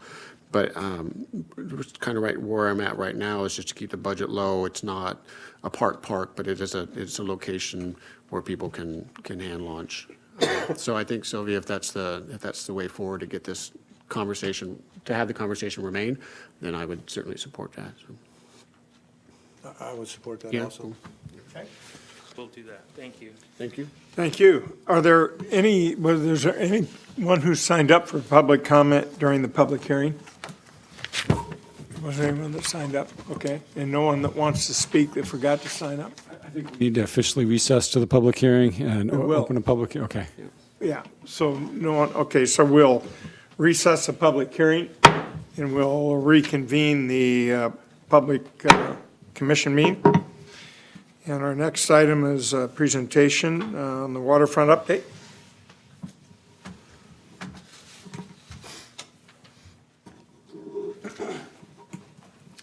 All right, good afternoon, Commissioners. Brian Gowron, Director of Environmental Programs. As you know, I also serve as the Port's primary waterfront district project manager, overseeing the overall waterfront district team on behalf of the Port. The purpose of today's update is really twofold. One is to provide the Commission with an update and a bit of a discussion, actually, on recent progress that we've made between the Port, City, Harcourt, and Harcourt's design team on proposed modifications to the downtown waterfront layout. And then second, I'm going to turn it over to Sylvia Goodwin to present us with a little more detailed discussion of process of how we're moving forward with the proposed sub-area plan amendment, public involvement, that kind of process, and really with the goal of submitting a sub-area plan amendment by April 1st, 2018, which is consistent with the Commission's objectives in the 2018 budget that was approved at the last Commission meeting. So with that in mind, we'll walk through this. This is one of the on the typical updates that we do. Just this general slide to show some of the milestones that we've been working on, where we're at on some of the bigger projects, just to give the Commission an idea of what we've been progressing on. So up top there, by category, we have the Model Toxics Control Act cleanup projects, the MODCA cleanup projects. And actually, I've changed this one up from what we've had in the past. We had a number of construction projects that were completed over the past few years, Whatcom Waterway Phase 1, there's some work in the pulp and tissue mill, the capping project. But we're actually kind of moving now from those construction projects into more planning and studying and then preparing for the next phase of construction. And so really, as you know, at the last Commission meeting or so, we did an update on the Whatcom Waterway Phase 2 work, which is focused on the land use planning on the ASB. And over the course of this year, and faster than slower, we will be picking that up and making that a high priority to focus on the land use for the ASB and an emphasis on the Whatcom Waterway Phase 2 cleanup. Then a couple other projects that we haven't talked much about, but we have had some progress, was the Central Waterfront RIFS, which the Central Waterfront cleanup site is actually the 55 acres of marine trades where the All-American Marine is, the F Street warehouse. That whole area is the Central Waterfront cleanup site, and we've just finished the public comment period on the RIFS for that. We only received 2 comments, and actually, so we feel that relatively quickly we'll be able to finish the feasibility study and a final cleanup decision from the Department of Ecology on that project this year, and then start to into engineering and design in more detail there. The Cornwall Avenue landfill, that one has also been relatively quiet lately, but we're preparing the final design, engineering and design report for that project, and we anticipate actually December 18th, the public comment period on the engineering and design report for the Cornwall landfill will go out for public comment, and that's the final, that's the final ecology document prior to final design and permitting and construction. So this is really at the very tail end of the MODCA process for Cornwall Avenue landfill, which is exciting. And then actually the last one is the chloralkali RIFS, which is the chloralkali area is the mercury contaminated area on the southern portion of the Georgia Pacific site. We've been working on that one for a number of years. We've just finished an interim action, actually it's just finishing up as we speak, to remove and solidify and dispose of off-site some mercury contaminated soil. But the overall RIFS for that site is due to be out for public review and comment at the first part of 2018. So a lot of study type of work has been done, and that's then preparing us for the next phase of cleanup, which will be coming in the next few years. The key part of that, though, of course, is making sure that we have grant funding available to actually implement these cleanups. So we'll be working with the legislature on that. Right, on the Cornwall landfill, what engineering design is going out to public comment? Yeah, so that is as a part of the MODCA process, there's an RIFS and then a cleanup action plan, and then the final document is an engineering and design report. It's about a 30% design. It's really for the Department of Ecology to say, okay, this is an engineered project that's ready to be, final design and construction. And it's called the EDR. This one focused primarily on the shoreline stabilization system, so we have to contain that landfill. So the engineering elements primarily focused on the rock size, the type of armoring that'll go along the shoreline, the landfill actual cover, the final cap, and that's not just a gravel cap, it's a low permeability liner cap, and then also the landfill gas collection system. So all the engineering work that goes into that is what's going to go out for public review and So the comment. state of Washington requires the average person who knows nothing about this to have an opportunity to weigh in and make sure the engineers are doing their job properly. That's correct. With a few. Because I don't even know if the engineers picked the right rock size. What could I possibly comment on? It is a really interesting part of the process. When the not to totally sideline here, but when MODCA was passed, there was a number of elements that came along with it. It was a voter initiative in 1988. So it was a cleanup law that also involved a funding source, which we talk a lot about as far as how you pay for these cleanups. And public involvement was a key part of that, since it was a citizens initiative. And I, in my opinion, I think they've gone a little further than you would have originally expected. And the EDRs are not always made to go out for public comment, but Ecology had enough comments early in the Cornwall Avenue process that they committed to the people that had commented, when we get to this phase, we'll put it up, because you had so many questions. And they were deferring a lot of the answers, saying, well, we got to figure that out in design. So it was an elected choice at this point to go out for public comment. Not all of them do at this point. Yeah, I don't recall having that conversation before, so. We did it on the Whatcom Waterway because it was so huge. That type of project you would, but on this one you typically wouldn't, but they've decided to do it this time. All right, thank you. A few other projects that we're working on here. The binding site plan process is underway. We've submitted this. We've already have the general binding site plan in place that will allow us to start developing and establishing parcels for us to sell and lease property in the waterfront district. We have the general is done. The specific binding site plan number 1 has been submitted and under review by the city right now. We expect to have the first parcel for the waterfront residential to be created in the first quarter of 2018, if not sooner, with a sale of that parcel to Harcourt in early 2018. The Granary and Laurel Streets are under construction right now as we speak. When you drive past there, you see a lot of equipment down there. That's great news. The first phase of construction will be completed in late March, which will access the Granary building and the Waypoint Park. The phase 2 construction will be the rest of the Granary Avenue and Laurel Street alignment, and that's expected to be completed in October of 2018. Waypoint Park is under construction by the city right now. The Central Avenue infill between the Granary building and the Central Avenue, that's underway and expected to be completed, and that pedestrian access open for people to go down to that area at the end of this month. The upland construction on the remainder of the park is underway by Strider Construction now, with the beach construction happening this winter and the park hopefully open in late spring of 2018. Harcourt also has a number of projects underway. The Granary building, as you know, is chugging along a little bit slower than hoped, but they're waiting for the utilities to be done as part of that Granary Avenue first phase. They have submitted a project number 2 memorandum, actually submitted that last year for waterfront residential, and they've submitted a revised version of that as well, and they're starting permitting with the city right now on that project. And we do anticipate that they'll have a 3rd and 4th type of project here coming to us shortly. And then the last one here is the sub-area plan amendment, and Sylvia is going to talk about this in more detail as we go through this, but we are working on the sub-area plan amendment with layout revisions, which we'll talk a bit more detail here in a moment, some community involvement, open houses, trying to really engage the public on this discussion, technical studies, and then we'll go into the sub-area plan amendment in the commission, the planning commission process. So a lot happening and a lot more coming this year. So what I wanted to do is, before we started to look at these at the revised layouts, what I wanted to do was to give the commission a snapshot of our existing conditions, what we have right now. And this is a relatively uninspiring map, obviously, but it does show what we're working with and highlights why we're moving towards some type of revision to the sub-area plan. So on this figure, we have the existing structures, which is the Granary building, which is under construction now, the board mill building, the alcohol plant, and then also the tile tanks here in this area. Granary Avenue and Laurel Street, which we just talked about, are under construction now. That's the alignment of the Granary Avenue and Laurel Street that's under construction. It is different than what was approved in the 2013 sub-area plan, but the Port Commission and the City Council approved that modification back in 2016. And that was primarily aimed at accessing the board mill building, which at that time the Harcourt expressed some interest in adaptive reuse of that. And that still is on the table. And so we have modified and are starting the construction of the Granary Avenue and Laurel Street alignment. The other elements that are shown on here that are part of either an existing agreement with the city or as part of the sub-area plan, but aren't really under construction right now, include the Commercial Street Green, which is the main park alignment that was approved as part of the 2013 sub-area plan, and then Commercial Street Bridge and the Commercial Street arterials that went around that. The other thing that's shown here in yellow are the existing view corridors, and you can see that those are arrows that really follow the general alignment of the anticipated road alignments that were part of the 2013 sub-area plan.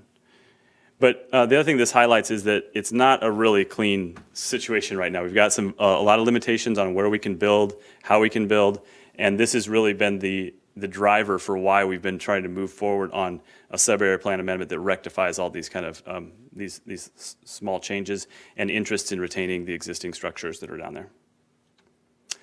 So with that in mind, you've seen this figure. This was a 2017, just back in October, when Harcourt was in town. We worked with we had a design charrette here in this room with port staff, city staff, public works, parks, the planning director. Harcourt's principals were here, their design team, D2 groups were here. They presented the outcome of this design charrette to the commission on the following day. The main things we focused on during that charrette, though, were access to and through the site, both for pedestrians and vehicles.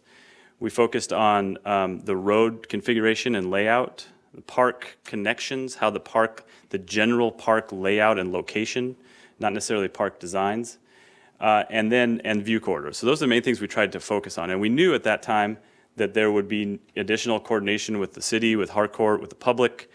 This was just the first initial rollout of this concept. And we knew that the revisions would be required to this plan. And so since that time, we actually have been working on a number of revisions with that team. Harcourt has taken the lead with their design consulting, but has taken significant amount of input, not only from the port staff, but city staff. We've heard informal community input on some items that we wanted to work with them on and start this discussion with a much more refined approach. And this is what the start of these next revisions are. Some of the things we've heard, and I've got actually two options here. The other thing we've heard is that there were some concerns from both the commission and the public on some of the layout considerations. So we've provided a couple options that really work for most of the city staff, most of the port, and as well as the developer as well. So we feel like we've got some options that we wanted to present and get feedback from the commission on tonight. So this is what we're calling the Maple Street connection. There's a couple ways this has been discussed, but this is basically taking the previous charrette layout and is kind of cleaned it up, but has stayed with that same park alignment. And the reason we call that is that the main park is along the former Maple Street alignment, and we have a connection to the water at that Maple Street alignment. So we're referring to this, the ports and city staff refer to this design as the Maple Street connection. And what this one does, and you can see here, this also brings people through the site in a variety of different ways. I'll highlight this in a few ways. And Commissioner McCauley, you had just referred to this public access point. We can talk about that in a little more detail if you'd like to, but that is in the current sub-area plan. That is the plan, but just like you described it, is exactly right. It's a cul-de-sac essentially at this point. But what this Maple Street connection does, and I have a next figure that zooms in on this in a lot more detail. We can talk about it. What we've talked about with the city staff and Harcourt, what we feel like this has is a strong connection to downtown at Bay Street. And when I zoom in, you'll see this a little bit closer. This is Bay Street here, and the entrance to the site is through Bay Street. But this is all elevated at the current downtown grade. Rather than dropping down into the site, this is all a big overview plaza that then comes finally out here, and it's a plaza that overlooks the park, overlooks the new downtown waterfront area. And this is all elevated up at the current downtown grade. So it's kind of a connection to downtown before you get down into the waterfront district site. It has a pedestrian plaza in and around this area that overlooks the park and the development, and has a parking garage entrance at Bay Street. Both of these two structures are anticipated to be parking garages, but with buildings and development on top. The one thing this does is we felt that as we've talked about this, how does this function a little differently? It brings people in through this is the design for the Waypoint Park that's under construction now. It kind of focuses people along the waterway before they make a decision, park-wise and public access-wise, whether they want to continue along the waterway or drop down to come to the tile tanks and then continue on to the Cornwall Avenue Beach area. Or if you come in on Bay Street to the tile tanks, there's stairs that drop down here. You get down to this site, then you can make a choice. Do you want to go out to the water or go out to the Cornwall Beach area? And it does maintain park connectivity through the site to Cornwall Beach. So this is zoomed in on that one. What I wouldn't mind doing before taking a look at the other one, I did want to ask the commission if you have any comments, any input. I don't, don't have to give it to me today, but we will be working on process. Happy to take input. We really are trying to be flexible with folks' opinions on this. There's some things that are difficult to move, but we do want to continue to kind of work with the community. A couple things we've heard also was that the building sizes and the block sizes were in that first design charrette were really oversized, Bellevue-sized blocks. That was not intentional. What we've tried to show here is that we have continued public access through these block sizes, really kind of making it more of a Bellingham scale type of design. So anything that's positive that you like about it, any concerns you have, any items you want us to focus on and report back to you on, I'm happy to take that input now or later. I'd like to comment after we see the other one. Okay, sure, we can do that. That'd be my preference. I can make a comment on this one. This flows a little bit better. That It's been a consistent message, and I found something digging around in my desk last night. It's been a consistent message about having a continuous trail system through there. The other design from the charrette looked a little bit more like a plaza. This one's a little bit closer, I think, to what the public would want. I'm not going to comment on that right now because I'd like to hear public comment on the park specifically, because that's the piece that we'll be building. I will say, though, as a way to maximize the space, I really like this Bay Street's connectivity at the downtown grade versus the waterfront, downtown waterfront grade. By building the commercial green bridge that was proposed in the original plan, it wasted a lot of space. Bridges are expensive, and there's no return on your investment. So you end up with a lot of expensive infrastructure and no usable space except for automobiles. So I think this is a much better way to solve or get close to solving a problem for parking, and at a different expense, and you can get some revenue back, which bridges do not return revenue. So I think this is a good design. It may be a little bit difficult to work it out, but I think this is going down the right direction. Yeah, good, great feedback. Yeah, what I really like, once you zoom in here, what I really like about it, they tried to show this, and we'll have another iteration of an even cleaned up, more crisp documents, probably we'll have 3D scales that show cross sections and that sort of thing. But they kind of tried to show here with this different hatching pattern, this is more plaza style. This is all at that downtown grade where you'd be up here this whole way, you'd be looking down over the site. This would be looking down over the site. So yeah, really a kind of a nice connection, but more usable space, just like you said. And far more interesting than just a ramp going down for cars. Yep. Yeah. Brian, the tee off the GP pier there is, that's the first time I've seen that, which is fine. It may have been there before. Is that going to be the only access for boats at this time? Yeah, that's a great question, and this is one of those elements that we get kind of caught up sometimes on. We try to show things, but that's not the final location. There's really what we wanted to show on this. We actually asked them to put that on there because we have in our agreements with the city committed to some type of visitor moorage and visitor floats in the waterway. So the actual location's totally to be determined. We did get feedback from Commissioner Briscoe early on to make sure, and it makes total sense, and we've had this in the back of our mind for a while, to stay away from the Maple Street bulkhead on the opposite side of the waterway where the barge ramp is. We don't want conflicts there. So this is one idea that we had. It may be that we change something along with the GP wharf that has a much more usable space, but it was to show that we haven't forgotten that that's an element. So as long as everybody's commenting, I guess I might as well comment on it now. I like this. I've seen both designs. I like this one in particular because your flow from the greenery along the waterfront is brought down between the two buildings, which will have shops and so on and so forth in the bottom levels of those. The other drawing would bring those folks across closer to the granary, which creates a traffic issue there that the city was worried about. You move it down a little ways, but by moving it down to the center, I believe it allows, as you spoke to, your people to make a choice of which way they want to go, and it also puts the people at the doorstep of the businesses that are there, which we want. We want the people to go through the businesses. We don't want them to walk down and then take a park route over here that circumvents everything that we're building there. So I believe that this covers, although it may not look like the Serpentine Park everybody's used to, it's still the same thing, just moved over a little bit. It creates your connectivity. It allows your people to flow around your businesses while they're in the middle of that connectivity and moving on. I also like the fact that if you want to come from Bay Street down at that level and look around and look and see what's going on, you can turn around and go back the other way without having to go up or down.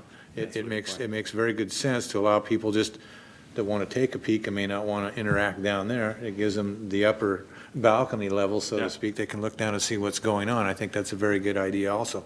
I like the Maple Street connection design. To me, it catches what Commissioner McCauley spoke to before, of the connectivity and the park. And I believe the flow it will be much better through here for all the businesses and all the folks than if we move it over more of to the other side. I think we'll lose a lot for our business there. Great, well, that's great input, and if you stew on it a little bit, and we'll be taking input, we'll have a lot of process, which we'll talk a little bit here in next steps as well. So then, just moving on, the other one was what we call the waypoint connection. There's a ton, most of the elements are very similar. This connection, the main difference here is where the last one had the Maple Street connection came up here and connected between this area, between these two buildings. This tries to mirror more of that waypoint connection that some folks have been familiar with and have seen. But what this does is a little differently. We'll talk through that a bit. But this is really similar in most elements, but this is just a different connection point for the park. What this does is there's a much more distinct pedestrian connection at Bay, so kind of starting in the same discussion. There is an overview and a plaza, but it's much smaller. And then these are, and we'll zoom in on this one. We'll see this a little more detail here in the next slide. It's a shorter distance. You kind of drop straight down into the site versus extending that downtown feel. But this is kind of designed to be much more of a grand entrance to that park. And I want to clarify, these are not designs, these are concepts at this point. This is how we're thinking about it. The actual design would be much further into the future here. But the idea would be that you could have a grand entrance to that park, harbor steps type of feel, similar to Maritime Heritage Park, coming down from the museum area and the post office down into the park. But you'd also still have this kind of plaza overview. These still are parking garage entrance here as well, with parking garages with buildings on top. Same concepts as the last one. Park block sizes are designed to facilitate pedestrian connections. But this one, getting into focusing of the pedestrian feel, as you said, Commissioner Briscoe, people come in, on the other one would come in, maybe flow along here, and then make a choice to drop down or not.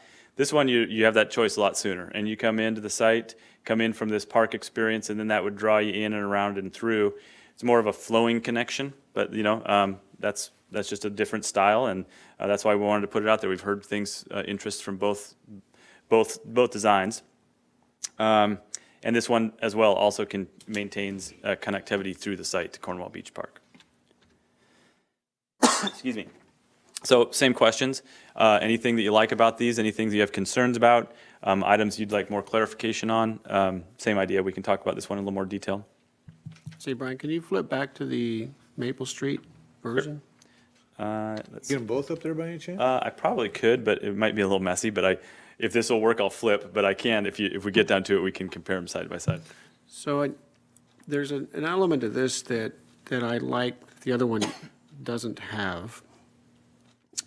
I feel as though this does a better job of bringing a pedestrian experience more immediate through the Bay Street connection. Now flip to the next one if you would.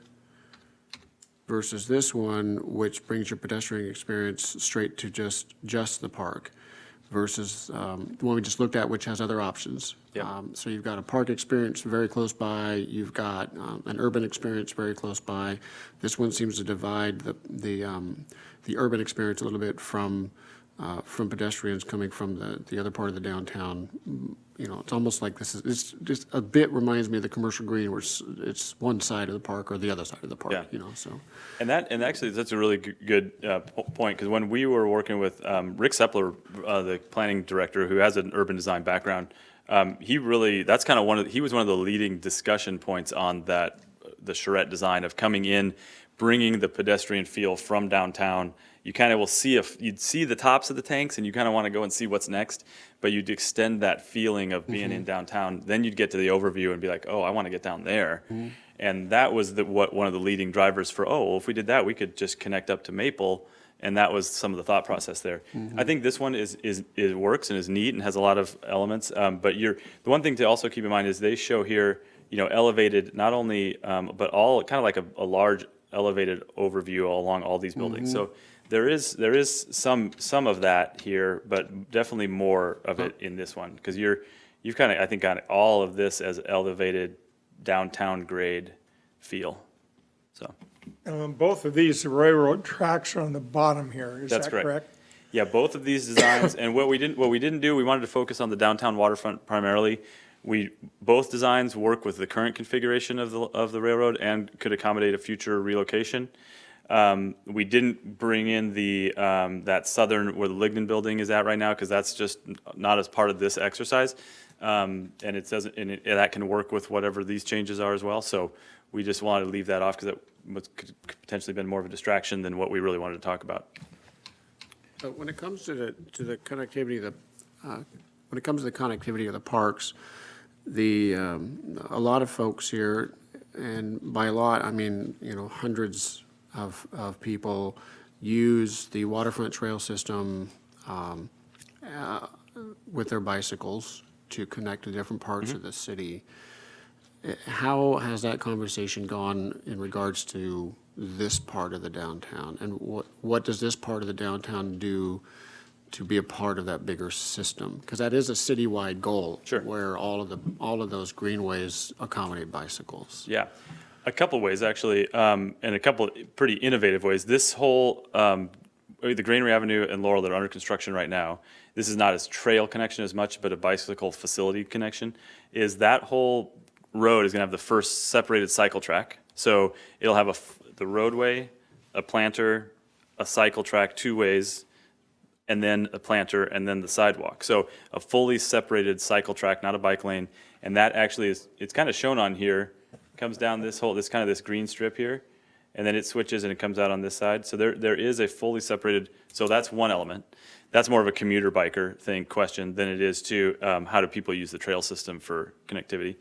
And the trails, that's kind of a design question at this point. They both facilitate that. I think it wouldn't be for a high-speed trail, but you could definitely get through there and then down, depending on which choices you wanted to make on your bike. And it's the cycle track that's providing that access. And because I've been critical of the city's position on using their greenways trails as commuter trails for bicycles, because I think there can be conflicts between bicycles, especially commuters who are going somewhere with a purpose at a certain speed, and someone that's walking with a dog or with their child or something like that. So I like that these can be separated here and still provide access easily through this entire part of the neighborhood. Yeah, the nice thing on both of these designs, I have to look back here, but you can tell, I mean, as a bike, I'm a bike commuter. I don't choose to ride on those trails. I will go on the bike lane and on the bike road, on the road. And so both of these, that was one of the difficulties with a previous design that didn't have road frontage along the park. I mean, I would, as a biker, don't mind riding on the road next to a park. I don't feel like I need to ride through it if I'm going somewhere. But if I'm with my kids and I want to be in the park, that's a different feel. But I think it's a nice element to have, a bike throughput as well as you could connect through it next to the park and not necessarily be in it. So it's a good question. I can get some clarification from the city team on their expectations for this as a commuter route. I don't think it is, because there was even an anticipation that if the railroad moved, that there could be a high-speed bike corridor that would go through this site at a later date. I got a question, Brian. Can you take the positive elements and concerns, can you take that score out of there and? Yeah. How about I just go to? Well, you had. Does that work? Yeah, that works. It's it's the wrong one. That's. Oh, you want to see the Maple Street? Maple Street connection, yeah. Okay. At the corner of Western Crossing, why hasn't, I mean, people talk about they want connectivity and a trail all the way through. Why didn't you come around the property at Western Crossing? Make that turn, come around, come all the way back down and join into the park here. That way you have a trail from the granary all the way across the front, all the way over here, all the way around down, that doesn't cross the street anywhere. We think you'll get that when Western Crossing builds out inside the property. And so we are conscious of the commission's direction to save as much industrial property as possible. And we think Western will build out so that there'll be that connectivity through the Western Crossing site, much like their current campus where they have a lot of walkability through the campus. You'll have that through their site. Are you saying bring the trail between the words Western and Crossing sort of straight down? No, you skirt the boundary of Western Crossing on their boundary. Yeah. Or right around and come down, so your connectivity, you have no streets, no roads to cross, no traffic interference. for walking or bicycles. Why, I mean, that to me is, then you're connected. A couple inputs on that, if I could. I think that's like Rob said, probably anticipated something like that will happen. We anticipate that Western will have, it'll be a relatively porous feel for pedestrians, bikers, just like their campus is now. I don't think they'd want to change that feel. But then the other element is that the city parks team in our interlocal agreement for not just the parks team, but the city team in our interlocal for facilities, we went through a lot of work back in 2013 to establish what type of waterfront park space there was going to be. And that gets back to your point, Commissioner McCauley, on why this is considered a public access point, is the city wanted as much adjacent to waterfront public access as possible. And so this is what we landed on as a compromise to that. That does not mean that there couldn't be a lot of connectivity through here. I anticipate that there will be, but we weren't showing it as a city park because that's not probably what it's going to be. But there will be. I can't see how there wouldn't be connectivity through there. Well, it seems to me that the point that goes across towards the shipping terminal that we have in green with the circle, it's a dead end. You know, you can see everything from that corner right there that you're going to see from over there, that you would spend that money and come on around with that and connect it up over here. I mean, you're not gaining anything by going to the shipping terminal as far as a view or water or anything. You've got it all right there between the end of the old GP wharf and that corner right there. Yeah. You're going to see everything you can see. Yeah, it's a really good point. And the other element there is that space is almost unusable, though. That's why it's as skinny as it is right there, is that we maximized our industrial land there, and that's in the shoreline area kind of as a buffer. So that's just going to be empty space anyway. Why not put a trail on it? It was that was another one of the compromises. Okay. But I think the connectivity point is really well made, and that, like you said, there's actually no road crossings if you figured that out. Well, yeah, it's for somebody that doesn't want to deal with cars and stopping before they get run over, hit, or whatever. Yeah. And then that's a walk that would take you all the way around. I mean, that's quite a ways. Yeah. Do you suggest when we go out for public comment that we have both of these out there for public comment? Yeah, and Sylvia's going to talk to that in a little bit, but yeah, we anticipate putting both of these out because both the city staff, the port staff have no red flags with either one of these. They both work, and we've heard opinions from the community, and we want to put them both out there. We will have to get to a decision, though. We're not going to be able to do the analysis and the studies that Sylvia's going to talk about on two different scenarios. So we will go through process, get input, and then narrow it down to one that we'll put forward for a sub-area plan amendment application. So with that, I'm going to turn it over to Sylvia unless you have any other questions for me. Okay, thanks, Commissioners. Hello, Sylvia Goodwin, Planning Director. This is the process and schedule from here forward. I think Brian covered the base maps in the dark green, the first section, and we're about halfway through that. We're to where we have the two alternatives. Both of them work for the port staff, the city staff. They're both consistent with the goals and the policies of the existing plan, and we'll still continue to follow all of the design policies and stuff in the existing chapters. But what we wanted to do was get some public comment on these two alternatives, and we're proposing to do that at your next Port Commission meeting on December 9th. Begin the public, 19th? Begin the public involvement process in a meeting similar to this. If the commission is okay with both of these alternatives, we can start distributing them, put them on the website, get them out there into the public so people can hear them. I'm sure they're all listening on the TV tonight, so they'll already know about them. But no, we'll get the word out, and then invite people to come to December 19th to comment on the two alternatives. We've heard from several commissioners and from the public that a lot of people don't like to come to this type of a format of a public meeting at a Port Commission meeting, and maybe we should have an open house. So we're thinking about an open house probably in mid-January. We don't have the date set, but probably the middle of January, give everybody a time to recover from the holidays, but not too late in the year, the second or third week of January. And we'll try to set that date before the December 19th Port Commission meeting so we can let everybody know about it. We'll continue to then talk ongoing to individuals. We have a lot of people who were involved either in Waterfront Futures Group, Waterfront Advisory Group, and members of the public that have expressed interest. We can talk one-on-one or with individual small groups to get the word out. And then ultimately, it would be nice by early February, I would try to encourage us by the first Port Commission meeting of February to select one of these alternatives.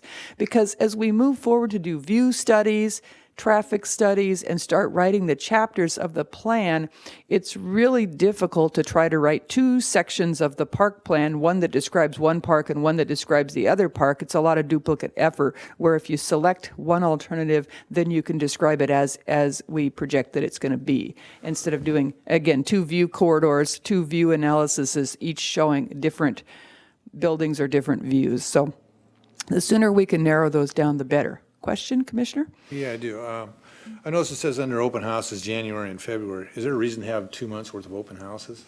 I mean, it doesn't make, I mean, we need to move this thing along. We've been on it how long?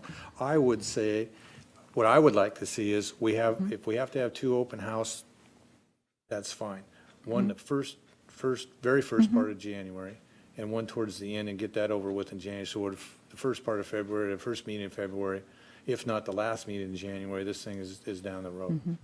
That would be my preference as well. If we were erring on the side of too much public comment, because we've been hearing people saying there hasn't been enough public comment. But I believe if you had a meeting on January 19th, a meeting similar like this, and asked public comment, you had an open house in mid-January, and let people know, if you have further comment, come to the February 6th Port Commission meeting and let's talk about it some more, because that's when we would like to select a preferred alternative. And I think unless we hear a lot of community pushback at our public meeting that we hate both of the alternatives and we need a third one or something, I would definitely recommend that we try to move it forward and select an alternative, because April 1 is coming up before we know it, and we still have to do view studies, traffic studies, a supplemental environmental impact statement, and write all the chapters of the plan and do all of the figures and tables in the plan.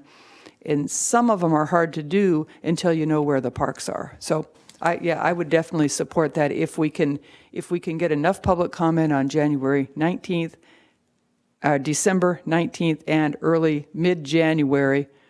I believe we'll be ready by February 6th. I would like to put a sunset on this of February 6th. Okay. Meeting of February 6th, so that we get it done. We're in the first part of December here, and if people are watching this at YouTube and as word of mouth gets out and we put this out, I mean, I think that's more than enough time for people to comment on these 2 changes. Thank you, Commissioner. That would make me very happy. When you say sunset on this, you mean on the public comment part? Public comment, we're all done on the meeting of the February 6th, and it's voted on. And pick them between the 2 designs. Yes. Right. Yeah. And just pick a February 6th. preferred alternative. That doesn't mean that, Yeah, no, it's our preferred Yeah, alternative, correct. So that we're down to this is the one thing we're gonna go with. So the new commission would vote on the design based on public input on the first meeting of February. Correct. and then I would agree with that. Then we'll do the SEPA, the State Environmental Policy Act. So that would moving along from the public involvement, after we select a preferred alternative, we still have to do an update to the environmental impact statement. It would either be an addendum or a supplemental environmental impact statement.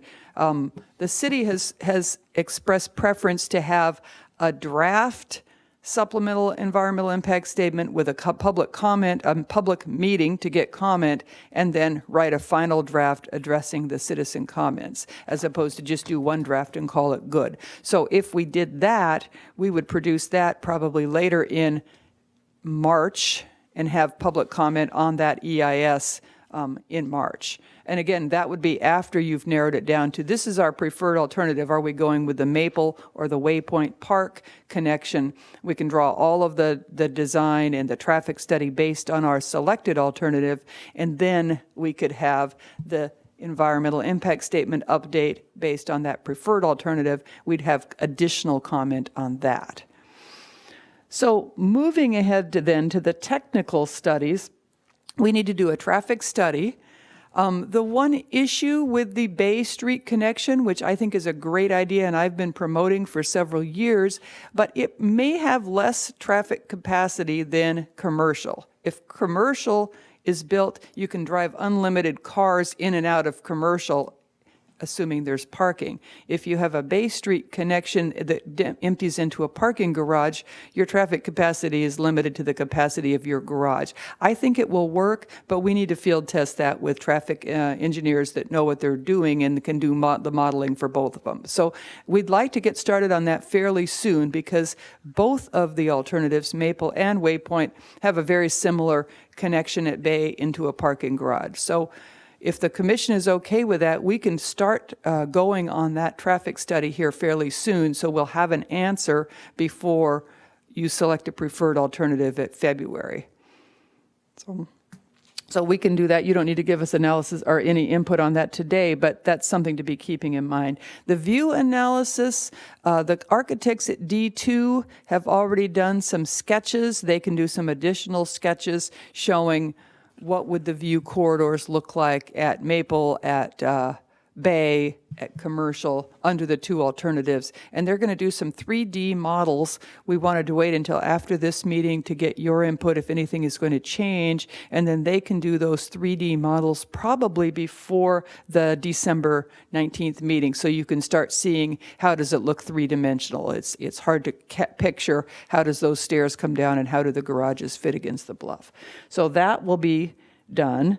The supplemental environmental impact statement, then, we would focus just on the things that changed. Everything that stays the same won't be reanalyzed. We would really just look at the view analysis, the traffic analysis, and a little bit of the aesthetics of how does the public move through the site with the different park layout. The land use, the density, the heights, all of that will stay the same so that we will just focus on the things that are going to change.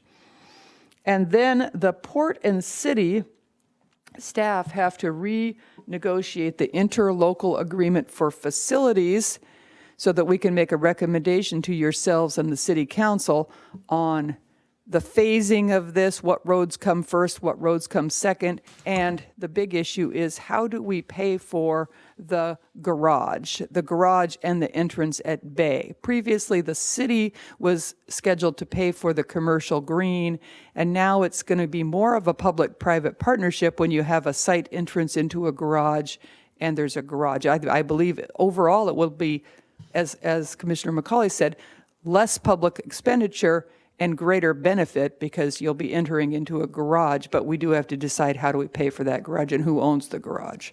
So that's probably going to be the most difficult decision, but I think we've got a real good relationship with the city right now, and Brian's on our crack negotiating team, so I think we'll get a good bargain here. Now, actually, everybody's been very cooperative, and I think the city, Port, and Harcourt all want this to work right now. The development regulations won't change much. We expect the design standards, the mix of uses, all of that to stay the same. The only thing really that's going to change is the maps for the view corridors, the floor area ratio maps, and the zoning map because they follow the road grid now and they'll have to straighten out depending on how the alternatives are. The development agreement is just vesting and well, not just vesting, there's a lot in it, but that will be a fairly easy change. And then the planned action ordinance is based on whatever the new phasing for the traffic study and the new phasing for the view analysis. That will also be, once we determine those things, that will be pretty easy. So those are the technical studies. And then the sub-area plan application itself is writing all of the words and putting all of the illustrations into the plan. We're going to do that in-house. Greg and I are kind of standing by waiting to do it.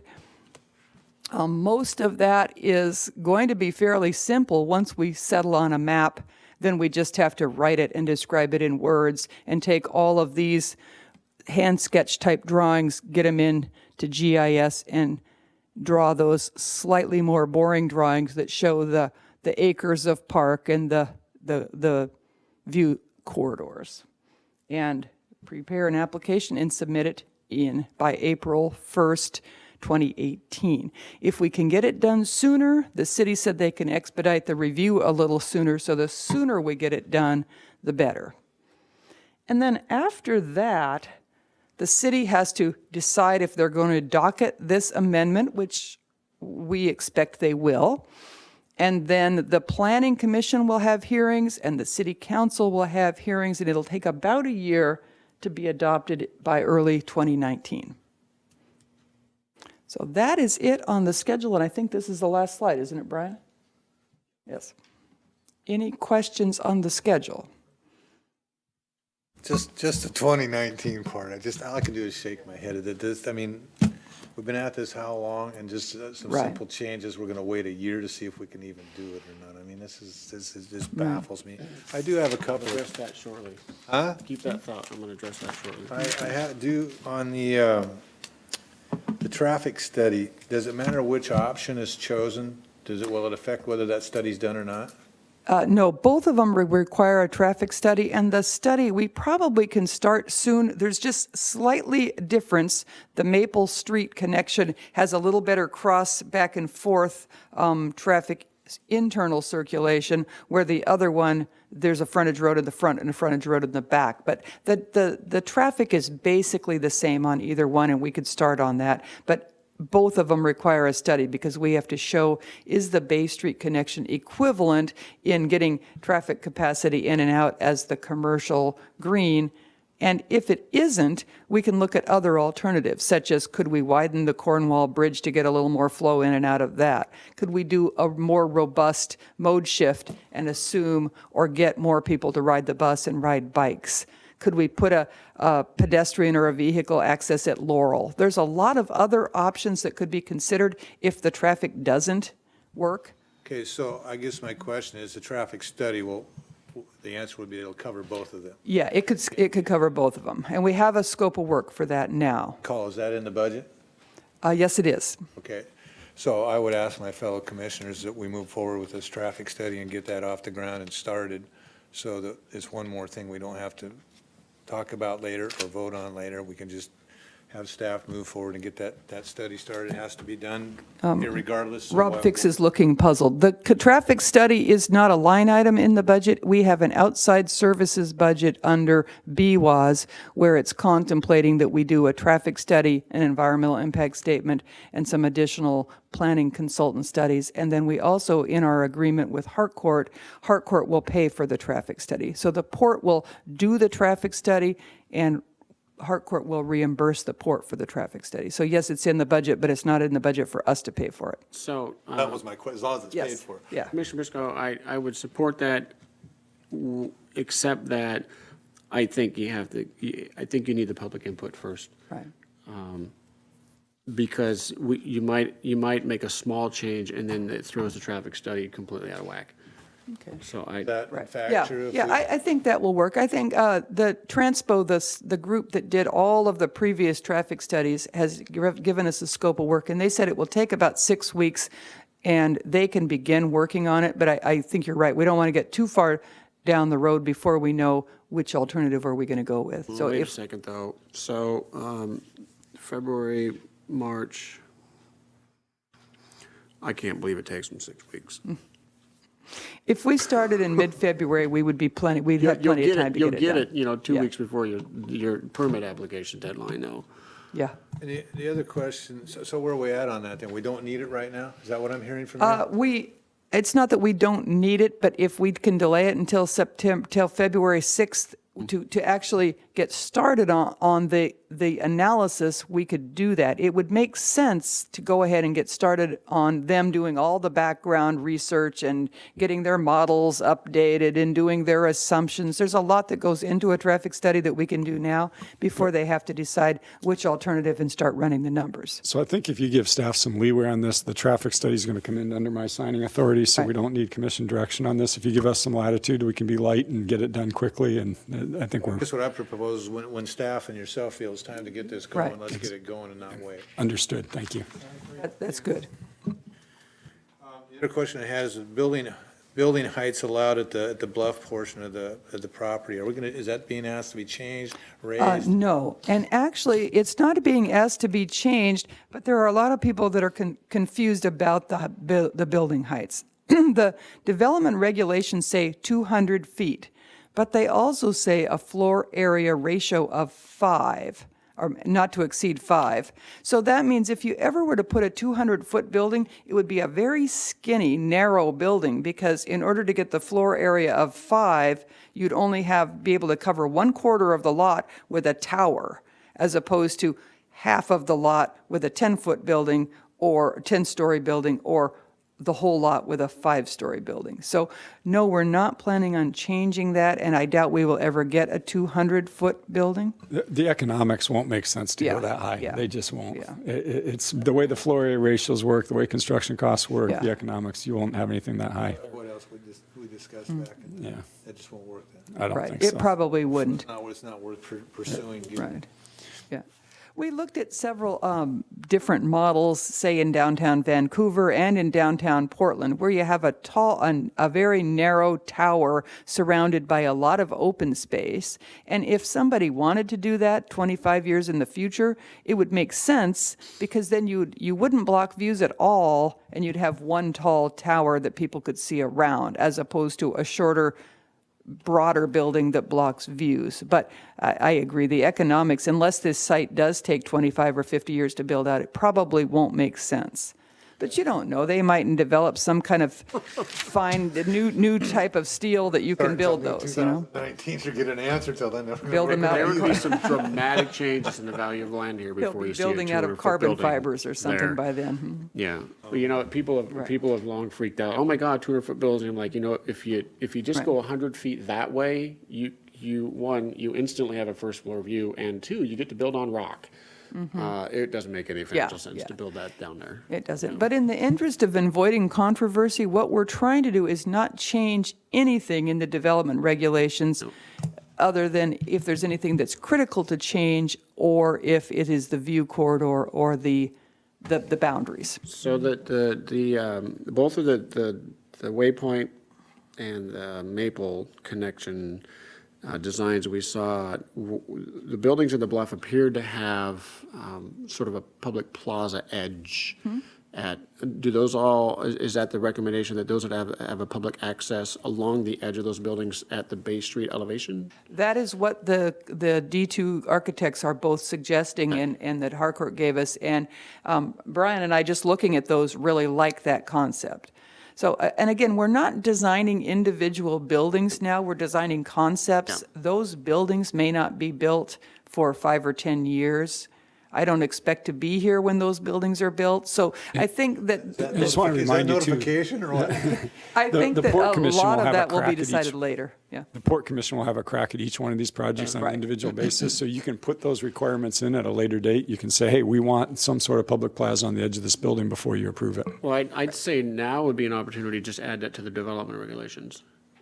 That there's a preference for those edges of those buildings, especially around the parking garages, where you're not trying to maximize the value of a condo, because it's more of a public space anyway.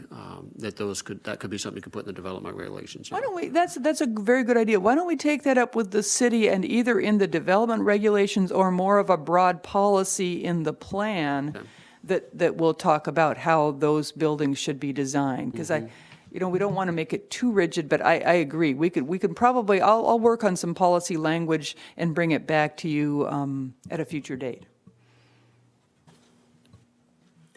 The traffic, I don't know, because it's a city process, not a port process, I don't know how much the traffic movement of cars is influencing these design choices, but I would push back, I would ask the commission in the future to push back, and I don't know what you can do on it, but if we look at the oldest parts of the city, or the oldest cities that we know that were created before automobiles even existed, certainly modern life has created a challenge for builders, for commuters, for employees, for business owners to find places to put the cars that we drag with us, but we've managed. And I think that to let traffic flows of the past 30 or 40 years have an undue influence on the next 100 or 200 years may be the wrong path forward. So if there's a way to push back on the engineers and say, we know what you're talking about, but I think that it would be a valuable thing for the future to think about. Yeah, okay. And I don't know how much, because I know that some of the transpo work in the past has created some really crazy freeway designs, because it's, it's awesome for moving cars, but Right. is the priority moving the cars, or is the priority making a space for a car and yet making more urban spaces for the people? And, oh, by the way, there's a spot for your car, Right. As opposed to the other way around. Really good input. And I think there's several off-ramps in both the existing plan and in the agreements. We do a biennial traffic study every 2 years. We go out there and do traffic counts, and so far there hasn't been much traffic. But we will continue to monitor it every 2 years. How many people are riding the bus? How many people are walking? How many people are riding bicycles? And we set pretty ambitious goals that 25% of the trips, the person trips, would be non-motorized. If we over time discover that we're getting 30 or 40% non-motorized, or that we have less traffic than a normal development like this, then we can adjust those. And the value of these parking garages, the way they're designed, is that if in 20 years or 10 years we discover that really we aren't getting a lot of people parking, or that we're getting, like you're seeing in Seattle now, where more people don't even own a car and don't use a car, then those garages will have one more floor of offices and one less floor of parking. So I think as we go along, and even if once you build them as parking garages and discover that they're empty, you can convert them. So I think we just need to be keeping that in mind and monitoring as we go along. But yeah, we've talked about that, and actually Harcourt has talked about that, is let's design them in a way that they can be later converted to other uses if they're not needed. Yeah, one of the things that strikes me, and I recall from my education, is that a city that's meeting about 50% of its urban core as buildable space is really doing well. And some cities are less than 50% of their space is buildable space. You've got alleys, you've got sidewalks, you've got streets, all those things that take away from the buildable space. Right. But the structured parking here, that concept, because everything is so walkable, being so close, because on the one hand, you've got the edge of the development is the water's edge, and that's a park space. So from where the proposed parking structures would be to someplace you would walk, it's a few hundred feet, which is a couple of blocks. So I think that's less asphalt that you got to pay for, and more space you can actually put something useful on. So I just like the traffic thing, anyway. Yeah, we do have to comply with concurrency now, but we can be adaptable into the future. So I think that's what you're saying, and that's what we're going to try to do. You just don't slow me down on my arterial. Okay. But when I get there, I don't mind circling once or And you can twice. get on That's that me. cycle track and go through there That's fast. right. There you go. Yeah, that's on my initial comments. Is that it for this? That is Okay. it. If we, no further commission direction, we will go ahead and start circulating these two alternatives and advertise, not as a public hearing, but your next meeting for public comment, to encourage people to come in and give you their feedback. I think if I heard anything that was consistent, it's move forward faster if we possibly can on anything. And we really like that direction. Thank you. Okay, very good. Thank you, Sylvia. So that's our last item. Any other business? Just a couple short comments. One of them is on the open houses, when I wanted to move things forward quicker. It's not that I want to create lack of transparency between the port and the community. We need to get this into the city as soon as possible so that we're at the front of the list for things to be decided instead of somewhere down the list. So once again, it's not because I don't want people to understand or have a say on what's going on, but if you want to say something, get in here on that open house and say it, because we're not going to drag our feet on this. The second thing I'd like to say is I asked a question last meeting or the meeting before Commissioner Fix, and he answered my question, but we didn't answer that publicly, and that's the fact that. Did I get a promotion? Oh, trust me, not a promotion. Don't make, come on, you're making me laugh. No.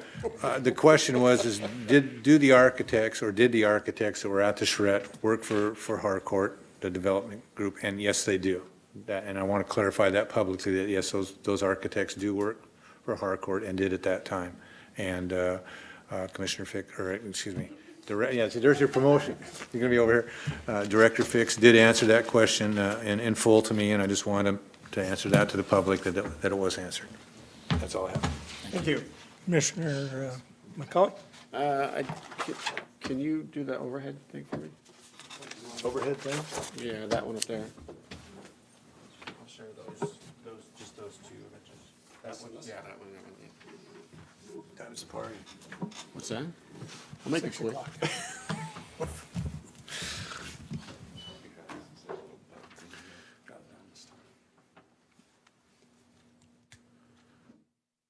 Look at this fancy deal.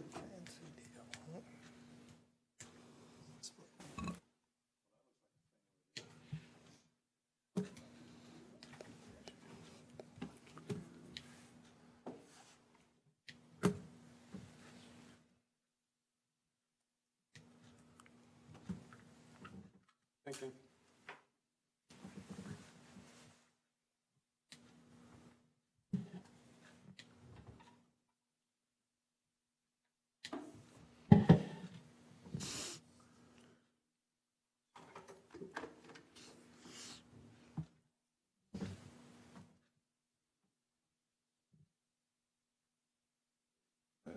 One more 180 there.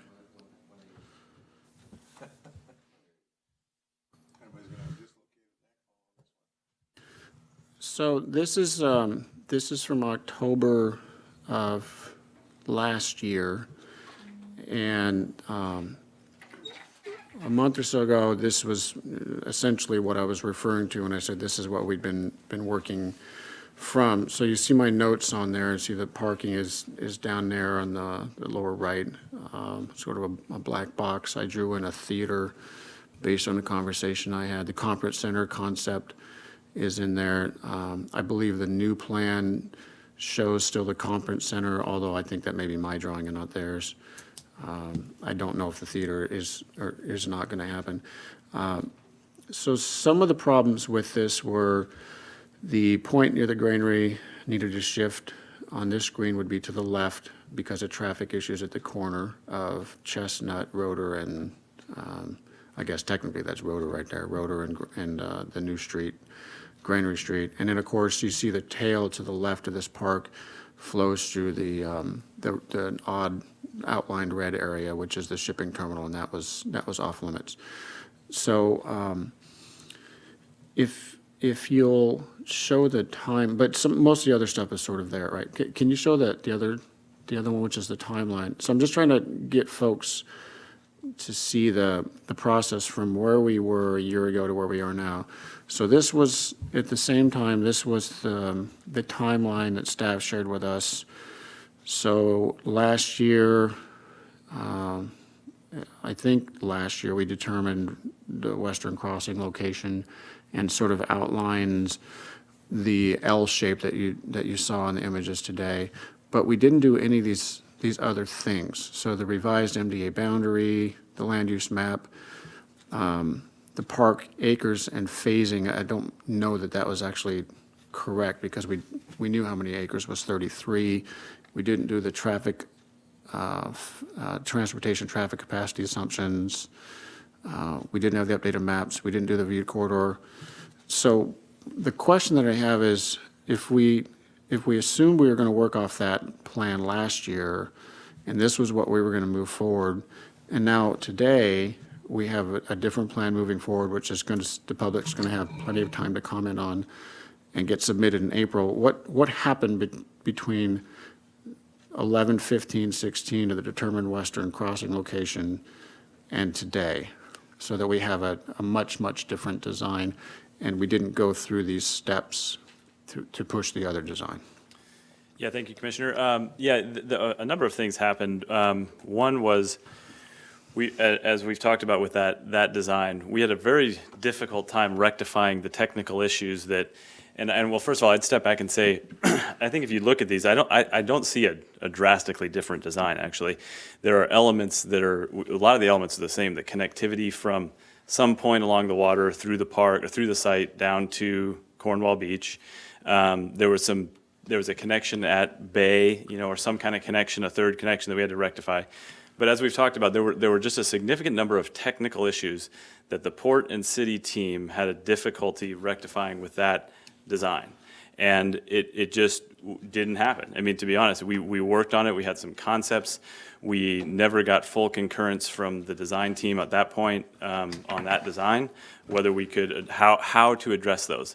And I think what was reflected, and not to not answer your question, but I think what was reflected is that when we did get together for that charrette here in October, we worked through those detailed issues very quickly, and we really got to some solutions that, as I think I'm hearing, is that these two new designs we presented tonight really do address those in a way that are feasible. So it really came down to rectifying those technical issues that we've tried to address. We've identified them for a year, and it didn't happen.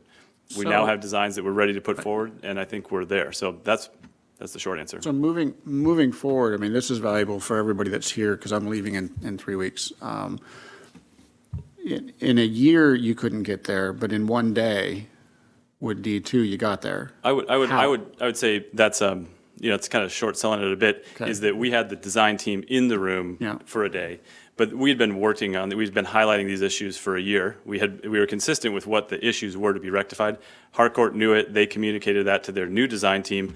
Their new design team engaged quickly, and we dealt with them relatively quickly. That's why this schedule that you see here was relatively ambitious at that time. We thought, okay, we had a lot of work to do, and a lot of these elements are the exact same thing we talked about tonight. But at this point, we didn't have those issues addressed, but now we do. I want to point out to people that although it says 16 and 17, this entire timeline is about 4 months, which is roughly what you're talking about right now again. That's right. It's just that it's a year later. Yeah. Okay. So there's a great deal of interest in why it took that long to not get anywhere, and then suddenly we're able to get somewhere. Yeah, And I'll caution, and especially for the staff, like I say, that are remaining here, because I've had this conversation with the senior staff here, and Rob certainly, is that if you can't nail down the things that you know you're going to do, then the builders have no idea what they can do, and all they're asking for is certainty. So we might not be able to satisfy 100% of what Harcourt wants, but we have got to make a decision. Otherwise, they don't know what they can even do. And so I'm hoping that the steps that we went through tonight will bear fruition on April 1st of next year, and that will happen. So whether or not every little detail, like I would love it if there were plazas on the parking garages at the Bay Street level, whether or not all those fine details are worked out, you simply can't delay based on that one thing right there. Yeah, I agree 100%. And I think the difference here is that at the time, the city team was not comfortable with that design to the point where they said, we won't take it. So you have to solve these things. And what we've done now is we've solved those to the point where they say, we're ready for it. And so I think it's a much different scenario than we were. I'll take some blame for that as far as the time that it took to get this. But on the flip side, we were working on a significant number of other projects to get it prepped, including the environmental cleanup. The city's roads, they were supposed to be well under construction now. They had a permitting glitch with the federal permitting process. That slowed things down a bit, so we really focused our efforts on addressing that. And so, I think it took longer than we had hoped, and we were hoping to be further along than we are. But in my opinion, the good news is the waterfront residential project, which is the next one, is ready to go. No changes have to happen for that to occur. The road has to be built so they can get their utilities and such. And the board mill is also ready to go. If we do some amendments to the MDA, no changes to the sub-area plan for that need to be made. So there is a lot of work that can be done. This sets us up. Really, I think we're there. This scenario shouldn't happen again where it gets dropped for a year. If that does happen, there's something big that got missed, and I don't anticipate And that happening. it's important to remind people that what you just said is critical, because even if some of the other things don't happen on time or as quickly as people would like them to, the immediate future is the second project can happen. That's right. And the timeline on that was incredibly generous, and that's being nice. So it doesn't seem like it should be difficult for anybody to get that project done in that time frame, which is about 4 years. And the third building, which is the conference center concept, which we got some pushback from the commission last year. But it could be the third, it can certainly be the third project that's moved forward now that these other answers or questions have been answered. That's right. So those things can still move, and some of these tiny details can work out, even if it does take a little bit extra time. But the application has got to be ready for next April, or you're 2 years out. Yep. Can you enlighten me on the pushback statement? I'm not following you. When Harcourt brought their second project to us, they suggested they were going to do the conference center board mill project. Oh, okay. And we said, no, we want you to do the second project over by the granary or whatever it was, and then we'll work out the other details, because we didn't have our ducks in a row on all these other details. I misunderstood what you said. I thought you said it was pushback from us about doing something. Oh, just what you wanted. just the phasing, or just when that project was going to, I mean, we didn't even at that point know where Western Crossing was going to go. No, Right, yeah. No, I got it, and we couldn't tell them to do that because we didn't know what was going on. Exactly, yeah. All right, thanks. I just want to walk people through that so they kind of saw how we got from there to where we are now. Thank you, Commissioner. Thank you. Okay, any other business? I could probably come up with some if you want to hang around. Go for it. I have no other business. I'm going to milk this to the end. How about you? No. We're adjourned. Thank you.